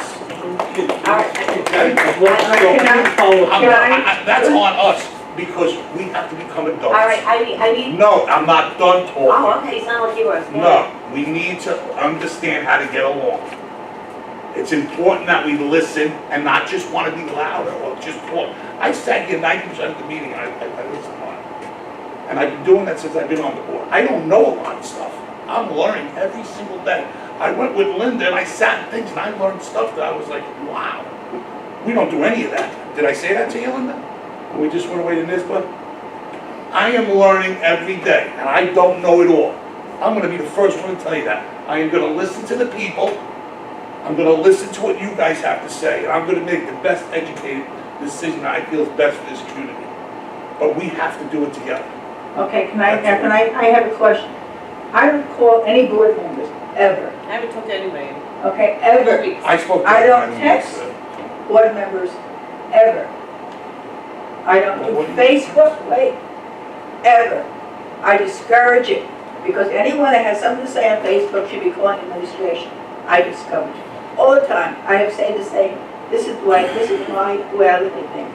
When I hear people, and I heard this tonight, that you two are thinking one thing, and we two are thinking something else, there must have been a discussion going on. I have not talked to Mark since NISBA. Well, Oh, no, this once is I did, what I'm sorry, this- once Wait, I did. I'm allowed, wait. This How is many where- times- this How is- many times did you How spoke? come I kept quiet when you spoke? I just want to know how to start smiling for it. Quiet when I spoke.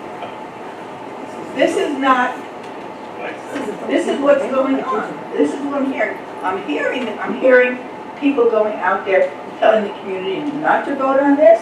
Yeah, who said that? It wasn't me. It's from my son, and it was the day I'm about not anything. accusing you, nor am I It accusing wasn't you. me. You just said I got done talking. I talked to my Lynn yesterday. Can I ask you guys honestly, if you have this kind of issues amongst Yeah, the this is board, terrible. to take it to executive? You're not allowed to do that. I'm It gonna has to tell be done you, in well, public. I'm gonna tell you why. That is not an Because executive session us discussion. as a public, I've seen this for too many years, and I was praying that you guys together So could was work I. out things better. So But was if I. you can't, you gotta lead by example. Thank To the you. public, and because imagine if my children were here, how embarrassing this would be. Thank I mean, I'm not trying to be, I am one of the most respectful people if you're respectful to me.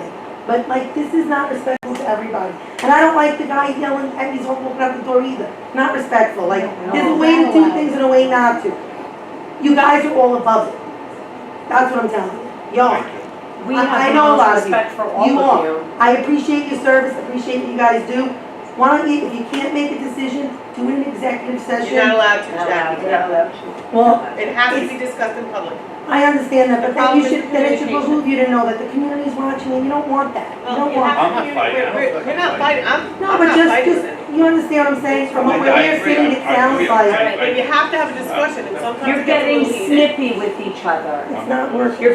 It's frustrating sometimes. You're not filling each other's buckets. You're right. There's no Right. lying You're team. being bucket There's no dippers. lying team. We do have a retreat coming up about communication. All right, so I'm gonna let John speak. Are you done, Lee? I want you to just one time explain what you explained to me before about putting two propositions out. I mean, this came in an email that sent to someone from one of the board members.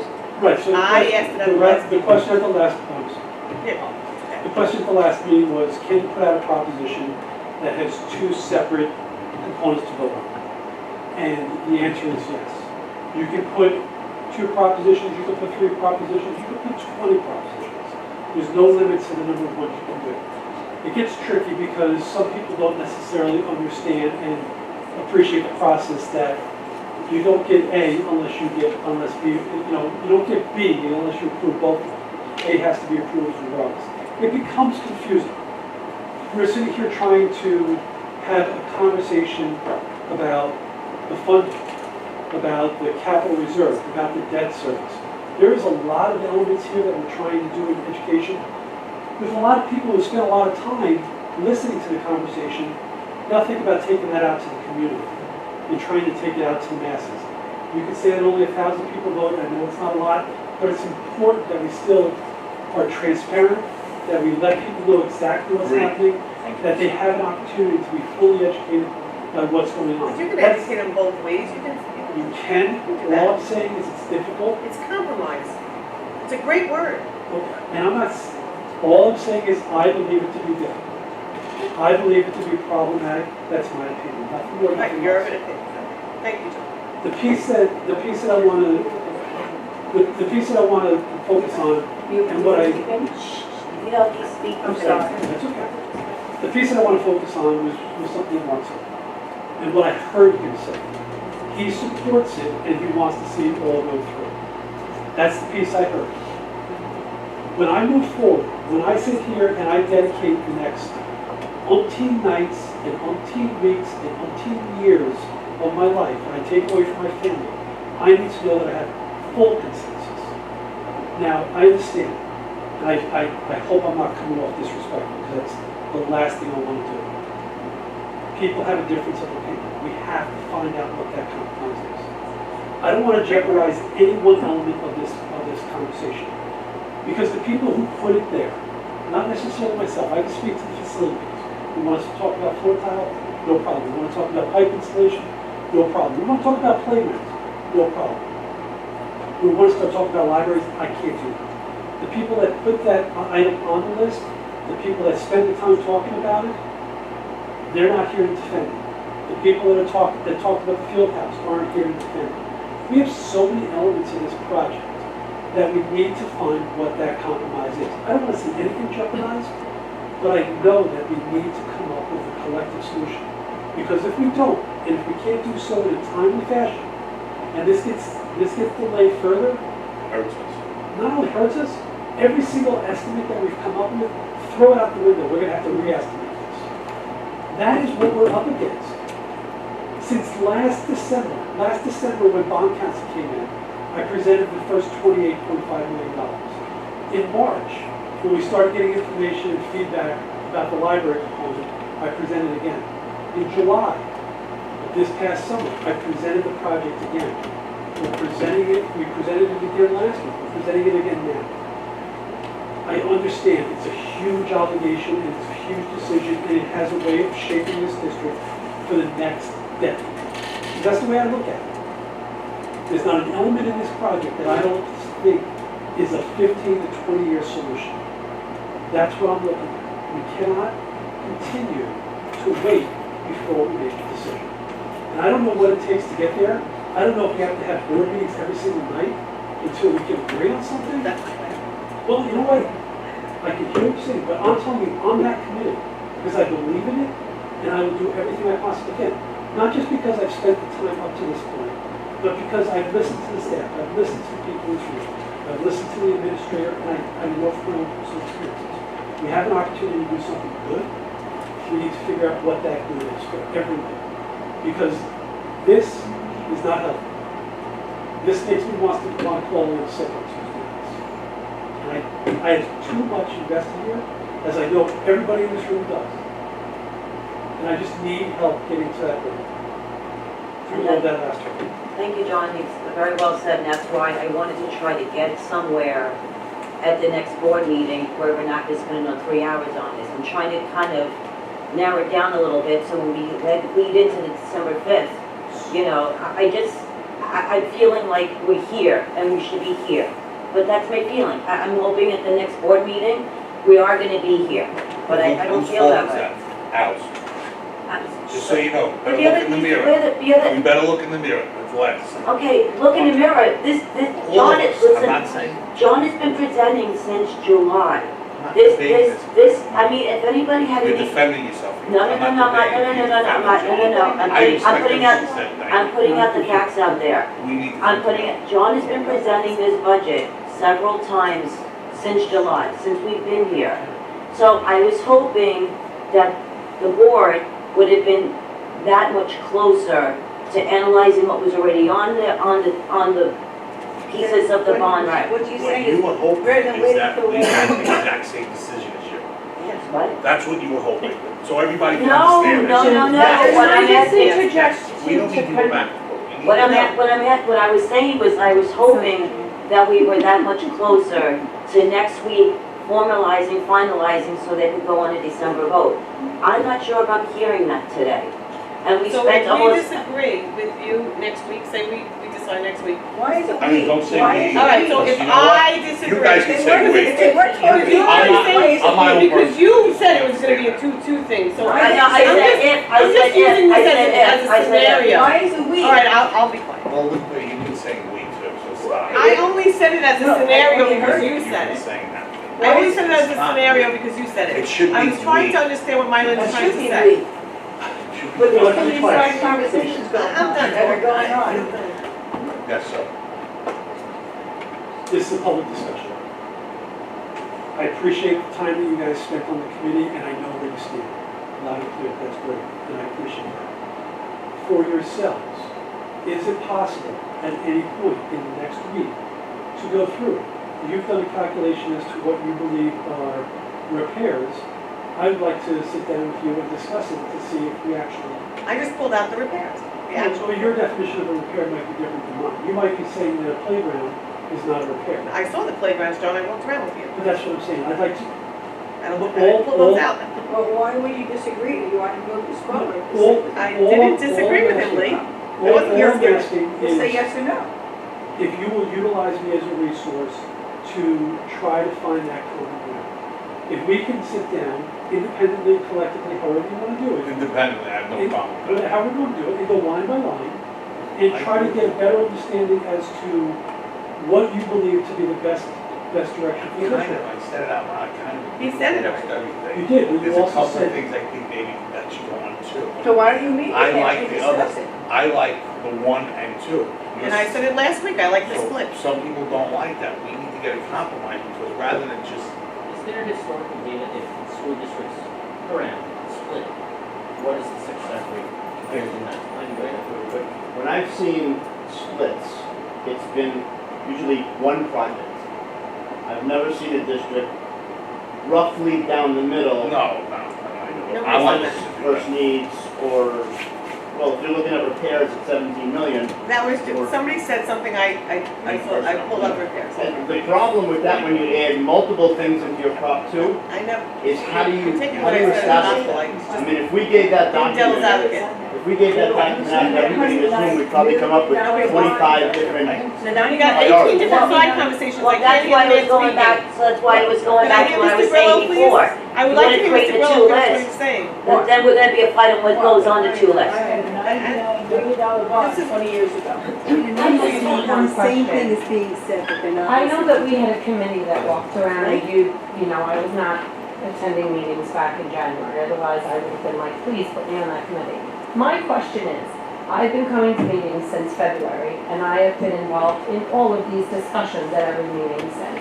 And what I can see is that the community's response to things that are on this has been pretty much the same as far as suggestions.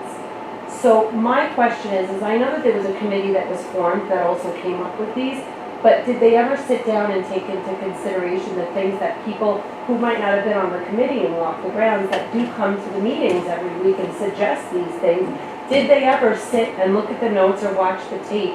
Because the same people are here at the meetings. And I know I've heard all of these discussions, and I know that there was a committee. Meetings from 2 years ago. Right, my question is I know that we've all, I mean, us community members who are here at almost every meeting have gotten up to the podium and given our suggestion on this. But there are items that still aren't on there that we have been saying from the get-go that we want to see on there. So that's my question. That's a good question. Have those been considered as additional items, and what you guys are saying maybe you don't agree on? Maybe not saying sit down and come up with a new one. I know that's payment in ads, I get it. What I'm saying is maybe that's the second proposition. Maybe those things that we've been saying from the get-go, that we've wanted to see as a community, maybe those are what goes on that proposition too. Like you have the one, and then you know what, this is what the community has really been saying for, I mean, the past 9 months. This is what they've been saying they'd like to see on this bond additional. So here's your one, and then if you want these two, then maybe that's what you Yeah, I but think what that's saying is gonna put us over the dollar. Yeah, but you're already, so you're saying to keep the 49, I'm gonna just round it off, 49. Or And now you maybe, wanna put on an additional, say, 20? no, like maybe there's some things that you guys, you have on there that you're like, you know what, maybe there's another way of tweaking this so we can include maybe a phase or a step with some of the other items. We know you can't build a brand new building in one new day. There's a lot of parts that go to that, and there's a lot of different phases and different aspects of it. So maybe get the ball rolling on even one thing that the community has been looking for. And, maybe cut. Maybe we can have a vote for phase one and then maybe a second. I don't know if that's possible. I'm not saying that's what you have to write. I'm just giving suggestions as maybe where you guys could find common ground. There's always gives and takes. There is common ground to be found, we just haven't discussed it. A couple of things to that, if I can. If we're splitting into a 1 and 2, it has to be with these projects that we've been reviewed and discussed and approved and budgeted. If there are other projects, see the difference on the public sector side is the dollars have to be established and the projects have to be established before you can do the work. The money's got to be there first. Like if you're going to renovate your home, you could say, well, I want to do these 10 things and however much money is left, that's how I'll do it. We kind of have to do it backwards. So if there is a list of other projects that members in the community have talked about the last 9 months that haven't gotten to John and myself or the committee, there was, like we had said before, there's probably 30 or 40 other projects that were on here that wound up on the cutting room floor. Some of them may have been brought to the committee and we didn't accept. Some of them I might not have budgeted yet.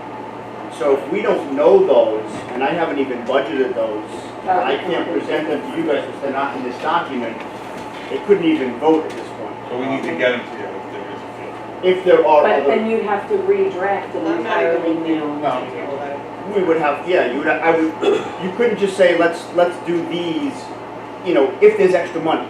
Because then that comes back to the community saying, well, they only needed 50, but they really asked for $70 million worth of stuff. I voted for this stuff thinking all of these BWISH projects are going to get voted on and get done, and now they're not. Now here's the board promised me something, and it's not getting done. So it's, I don't envy the Board of Education at all because they got to make these decisions. And bond council will tell you, you could have a B list. And you can only do those B list projects if every project on A was done the satisfactory of the Board of Education and the school district, then you could look at a Prop 2. But if it wasn't on that original ballot, then all bets are off. So you have to So, reprice and yeah, come up with an John. entirely Yes. new. John, so I'm gonna just pick something off the list. I'm really, literally gonna go and just pick something off the list. Okay. Refurbishment, I'll do exterior masonry reconstruction. That's probably not a good one, but it doesn't matter. It just says exterior masonry reconstruction. So there's a whole bunch of things in here, right? The narrative piece? Yeah, the narrative piece. Yeah. And again, it's not a good one, it's only $195,000, but I'm just picking it for giggles. Say there was a part of this that you could get away with not doing this one section of it and cutting that price. That's the kind of thing that we could come together on and do on a B list, correct? Not a good one to start. It's not a good example, I said that. Yeah, I know. But do you understand what I mean? You want me to do a library, that's probably easier. So a media center, this is Sycamore Avenue Media Center, that's probably easier. So this one says the whole shared learning space, you want it to look like that. Yep. Maybe the compromise could be, just change out the rugs and put a little bit of furniture in. And then that would lower the price to maybe $200,000 instead of $795,000. That's the kind of thing that you can work on, correct? Or compromise on. That's the word. Go ahead. I'm not saying that, I'm using that as an example. Just Please don't take that as gold. To get aid in a room, you have to demolish the room. No, to get aid, you have to do a repair. No. You have to No. refurbish the whole room, from the ceiling to tiles, the walls, everything. So if you're just putting in carpet, you're not gonna get aid. You're not gonna get aid for that, but That's that's right. why, correct. when you do a tile in this room, and it costs $3,000 versus doing a whole room costs $10,000. Right, so you're not, so, Both jobs, so, all the again, so district. we'll do the numbers really fast. So say we did that, it was $800,000 to start, but the way we compromised, again, just an example, nothing that I'm saying that I wanna do. Please remember this, just an example. Now it comes down to $200,000. The aid that we would have gotten on $800,000 is still More than the 200. Net charge a of little more than the 200, yeah. Still more than the 200. Right. So it still makes more sense. to All right, so hold say we it. brought it down to lower than the 8. You Right. could do that. I mean, you could work it out where it would be, But then, but you're still paying the same amount of money if you did it the, Oh, we can no, use it's it not for quite that just much. There is a way to compromise so that you do the dollar amount. All right. But they're not listening because everybody else is interrupting me, but that's okay. I'm all right with that. There's always. There is a way to compromise, is my point. Sure, I just don't know, We divide by 200, and no. and how much time it takes us to do that. That's all. I mean, is there some compromise? Can you meet with these people? I just told my community in the town, what else wanted to do? I heard you say that. Well, listen, I've met with John, I've talked to John, I went on every building thing with John. We talked at the last meeting. We spoke at the last one. It's not like I'm not talking to John. I told John my feelings, John knows how I feel about Sit down and this. talk to him now. I did sit down and talk to John No, many are times. you gonna sit down and talk to him now? Of course I will. No, I'm not Not talking. tonight. No, I know not tonight, but he offered his time. John, do I always take you up on, every time you offer me, do I take you up on it? you actually, Lee, I didn't say I would do that. in all honesty, your involvement in walking the buildings, the questions you asked, the time you spent, was, Thank you. in all honesty, better than any board member I've ever dealt with. Thank you, I appreciate that. So I do greatly appreciate your lens and your perspective. I do worry about it through my lens and my perspective, and the I amount of understand time and scope. That's my I case, understand. that's my concern. You know, I understand your point. We could go line by line and look at what compromise. No, I'm just saying, and trying to figure out where the compromise lies with everything. There's it costs us $40,000 to put this out, and if the whole thing fails, then we gotta spend another $40,000 to redo it again. No, it's gotta pass, that's the way. It'll pass. Yeah, It pays $99 million. that is absolutely something that needs to be considered. And Want to be part of that $99 million bond? No, I don't even think that kicks in. What year, 2008? And that's why I go back to what I said. You were All four board members. You were there. Remember that? That's the most important thing. Yes, I remember. She sounds like she's on board. but I didn't say there's not one thing that I don't want done. I I didn't know, say you, that. I feel like I'm on share that with me. I told you that. Point blank told you that. There was assumptions made tonight, but I didn't say them. But you have. I have shared it with you that I think they ought to be done. But you didn't share it with the rest of us. No, I didn't talk to you, I talked to John. You don't call me, you call Mom.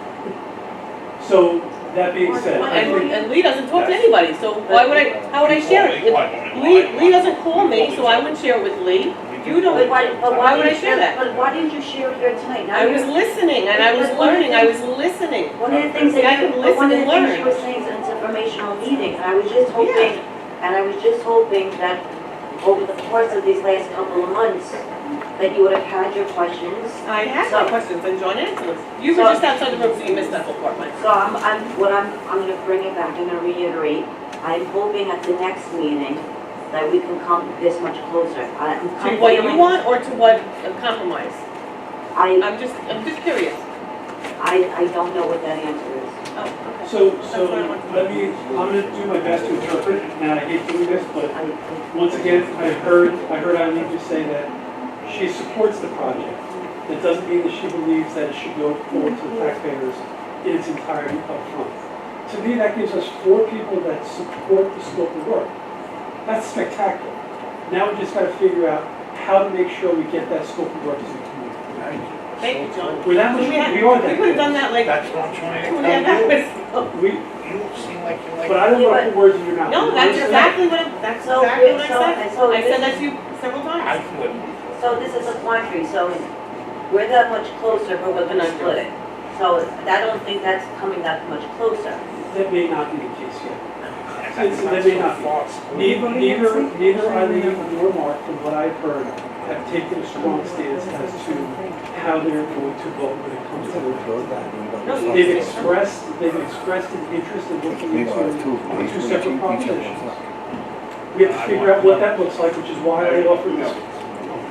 Which is why I said, let's sit down and try to figure it out. Because if both, and this is not fair either, but if both of them have similar approaches as to what should be resolution 1 versus resolution 2, it's worth hearing that and finding out where we are. And then I just feel, I mean, I could be wrong, so if we go to entertain that idea, then we're back with the task of now, okay, what goes on 1, what goes on 2? And that could take hours and hours and hours to even to get to that, because then it's gonna lead, I'm just projecting. That could lead to, maybe lead things that, I don't know, auditoriums to be Proposition 1. Maybe Eileen thinks it should be on Proposition 2. And then we're gonna start getting into that minutia. We totally agree that 90%.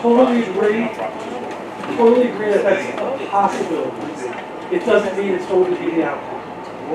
My question is, are you 100% against that, Mylan? That's my question to you. The email me back, I'll forward it to John. I just think, I'm just trying to head off something that I think could potentially be a problem. You're not answering the question. I'm trying to give you a scenario. I think, say for example, Lee thinks the masonry should be done, or the concrete work should be done in Cherokee. You may not think so. We might have a half hour, 40-minute debate where she may say, concern, I know you don't like the word debate, and then we're getting into, and we're gonna be, what we're doing is that we're gonna start picking apart this bond, and going by, and going by line item, okay, this is Prop 1 or Prop 2, okay, she may say it's Prop 1, you're gonna say it's Prop 2, and then we're gonna, I mean, John, maybe I'm not saying it adequately enough, but that's where I'm trying to get. But are you? That's what you're trying to avoid? I'm trying to avoid that, correct. So you want it on all, and you're not willing to put it on 2? That's my question. Let's let the process play out. Because I think by going on. You just answer my question. Yeah, I'm not willing to go to that because I can already foresee that we're gonna have a debate. She may think masonry is important, you may not think it's important, I may think it's important, or I may not think it's important, you know. So, listen, everybody's entitled to their opinion, and it's valuable across the board. Because if we get past this, and we have to go to the community, and we have to advocate for it, we have to believe that we're advocating for it. Of course. Let's let the process play out. Let's give an opportunity for conversations to occur for both Eileen and Mark. I don't want to waste my time though. Just if you're dead set against compromising at all, I'm not going to waste my time. Listen. I don't want to do that. Talk to John, decide what you want on Proposition 2. No, it's not up to me to I don't know decide if I that. want Proposition 2. It's not up to me to decide I'm waiting for that. John Grillo to call me back, to text me back. Okay, He tells me, whatever. I asked Don't do the it. question, Whatever. if you're dead set against You're not compromising, listening to then me, there's you're no arguing point. with me. I'm not Yes, arguing. you are. I'm trying to tell you. No, I'm telling that you there's something. no point. Whatever it is that You're you're yelling, I'm concerned not about, yelling. because I'm trying to talk All right, well, over don't you. you talk over me. I'll Okay. stop. Go ahead. Why don't you just talk to John? Whatever you feel as though should be in Proposition 2, have it I'm all- not going to choose that. have it That's all nothing. worked out, what you personally feel. I'm not going to choose that. Why, you can make it. No, you can make it. I can give you I suggestions, but I'm not going to choose items. you know, And that's all. That's what To you do anything more than that would be unfair. But we talked about Take this. care of all of that with John, I talked to him about it. individually. Take care of it. Bring it back next meeting, so we have something to work off of. And that's what I asked. So if I do that and I come back, Mylin just said that she's dead set against You know, splitting it. you know, So why would I one of do, the, why would I when they waste come your back, time? one of the things that I did try to prep, one of the things I did try to do is prep for this meeting. I think I did a lot of preparation. I think me personally, I'll speak for myself, I did a lot of homework. So all the information that was disseminated today, I knew it because I asked the questions or I did my homework and I did my research. So I came in today, I feel very knowledgeable about every aspect of it, the financial piece of it, everything that was on the bond, capital works and stuff like that. I felt like I came in here totally prepared. To me, this was great as an information piece, to put out in the public, it's being taped, so for those that are not able to attend these meetings, they have that piece, because now they've seen the work scope, they've seen the financial scope and things like that. What I did ask in an email is that if they was looking to do a second, I did put it in an email to the board, please show what that would look like. And today, I just feel a little frustrated because I came in here prepared, and I was hoping that we, after 3.5 hours, we could have gotten a little bit closer, but I don't think we're any closer. I don't think we're any closer. I don't think we're any closer at the beginning of this meeting as we are at the Can you end. just answer So my I think question? that's where my frustration is coming in, so I So I'm apologize. frustrated that you're not answering my question. But I was Closer trying to what? finish my You question, wanted my it thought. closer to having it done without any compromise, having it done on a full bond, the way you just said you wanted it. That's what I'm hearing from you. Can you please just correct me if I'm wrong? You want the full bond, that's it, you're not willing to talk about it, compromise, so that's what I'm hearing. And So I'm saying- I'll repeat my opinion again, because you asked me, I answered you the first I time, know, I'll but I answer you the second time. That's a yes or no. It's a yes or I'm no. gonna say no, and I gave you a reason why.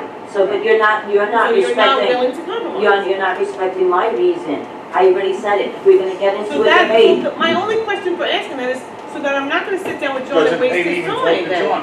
Really what you're saying Right, is that's either what I'm I'm trying doing to it tell your you, way or President. forget it. I'm No, You understand what saying- that's no, my teacher's trying to you know say? what, you wanna interpret it my way or I'm your way. asking. I listened to the It's not professionals. my way. I don't have a way.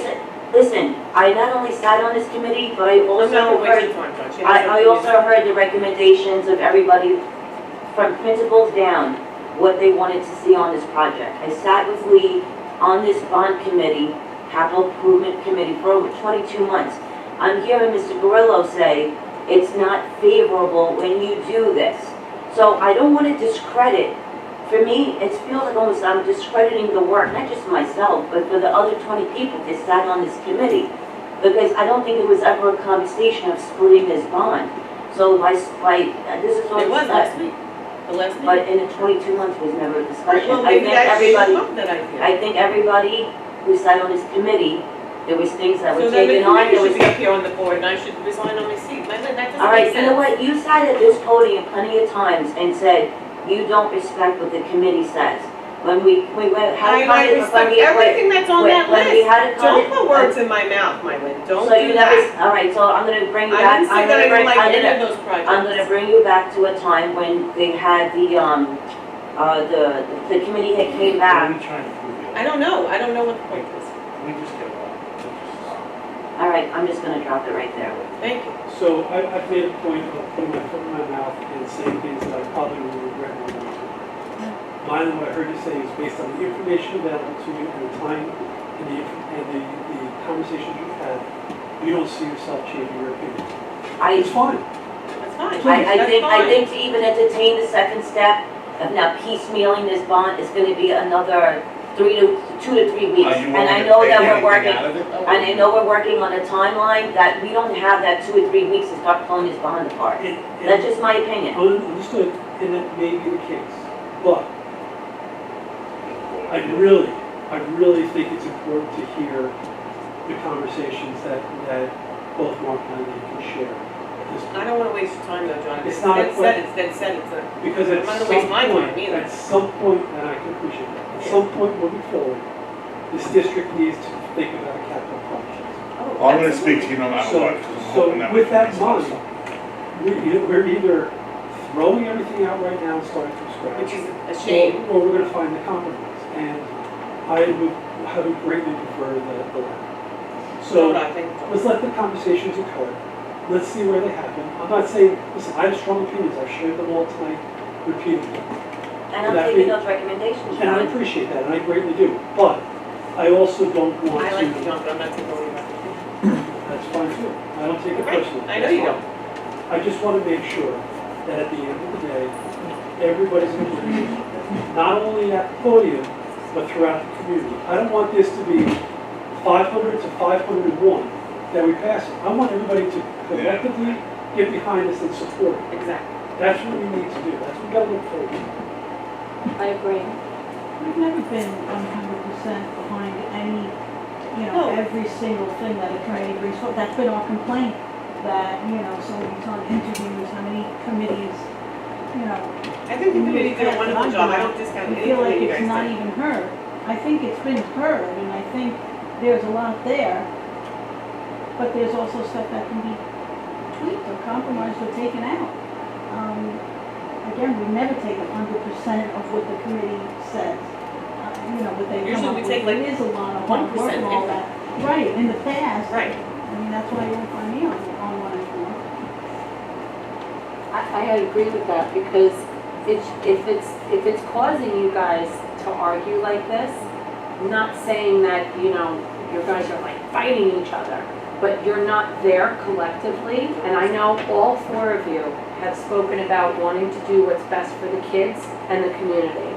And so if you guys are at odds, this is not saying everybody knows pulling this apart and piecemealing it, as long as you guys have come to this road, is a lot of work and a lot of time out the window. However, that being said, all of you have shared that common ground. That's why I know I voted the other members in that are in there now, because I know all of you up there stand your ground when it comes to what's best for the kids and what's best for the community, and question where our dollars are being spent.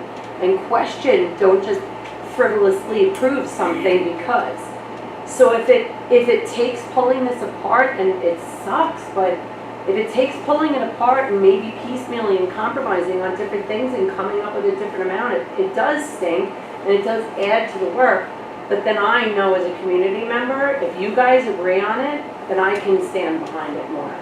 You guys even you might end up all agreeing on it. On the same thing of being like, you know what, let's just go with what we had. Once you sit down with John, you might feel differently. If you all day, thank you, It's John. gonna fail anyway when I come back. But I think if Mark and Eileen definitely have questions and they want to sit with John and they're not fully there as yet, then you should. She's saying that she's not involved, you just said that.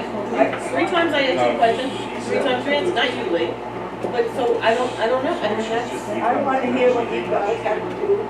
I asked for it in an email, so I know it would be. It's not the way it's gonna happen, because I think it's what John individually, by themselves, and they can tell John, he feels what he wants out of Proposition 2, that's what you really want, that's what you really, really want. You really, really feel. I want to find out if it makes a difference. Really, really, really what I want to know? I already asked, how many times have I looked at you and said, please, about 47 times I said, if this is something that they don't do, and if every time it fails, I'm against it. Okay, no, I'll say it out loud. But if he tells me it's been done 1,000 times, or it's passed 930 times, it doesn't affect us then. Mark, but I can tell you, in the last, I'm in 35 districts, so in the last Prop 2 I've done was Hopog, which 2008 was the last time I had a bond, or a Board of Education recommends splitting a bond. That's 25% of And did schools it on pass? failed like crazy. Both did. So there was a problem with both. Yeah, the split out there was synthetic turf, and most of the community did not want So synthetic even turf. if you put it together, it would have failed. Because they failed number 1. That's what I want to find out. 10 years ago, synthetic turf was brand new, and people were like, I don't want turf. If you come back and tell me there's 100 votes and 99 times one went through and 10 didn't go through, it means people are looking at it and saying, hey, I want what we all want. But number 2 is maybe the turf field that I put on there, or whatever I suggested, and that they don't want it. Okay, it is what it is, but at least we got one done. I want the community to listen and make an educated decision. But I guess back to my original question, if you're gonna add projects in, I don't think we're adding anything. Can't I'm not adding anything. that would kind of I joked around about that central ASIC. I'm screw not, up the, Usually I'm not add one looking thing, to I'm change sure. anything they did, well, if you, except to possibly split it. I can't provide you the necessary documentation I said I wasn't. if you have to add more projects. That would be a separate bond. Alright, are we done? That's the easy part, the secret, the environmental piece that would, they go to turf, it screws up the whole secret environmental. So the next meeting is next Tuesday?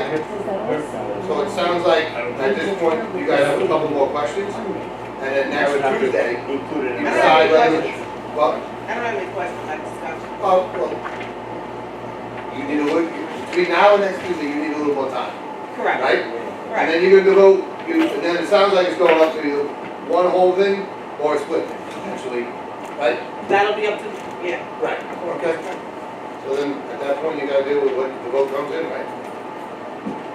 It is what it is. I don't think the public's paying attention. It affects how much you are. That's what I'm hoping we have an educated people that look at it. But some of the people are saying, no, they don't even look, they just need to know. I don't know. And on the When you flip look side- at something, anybody here? Did you know that there was a reverse, you had to reverse your ballot today in the election? No. You had to vote a referendum, yes or no, on the back of your ballot. Okay. Only in Brookhaven, we're not here. Yeah. Because I New York City. flipped mine. I always flip my ballot. But a lot of those referendums don't get voted on. They don't get voted on. People don't know But then that the flip 15 the piece. people I know about it do vote on it. So, But that wasn't here and I checked. Does everybody read that? I read. They actually have a magnifying I glass. don't know if we read, but we listen to the people who come and present. Okay, are we, I've never voted down the school budget. I've never voted down the capital budget, anywhere I've been, personally. I voted for him a citizen. I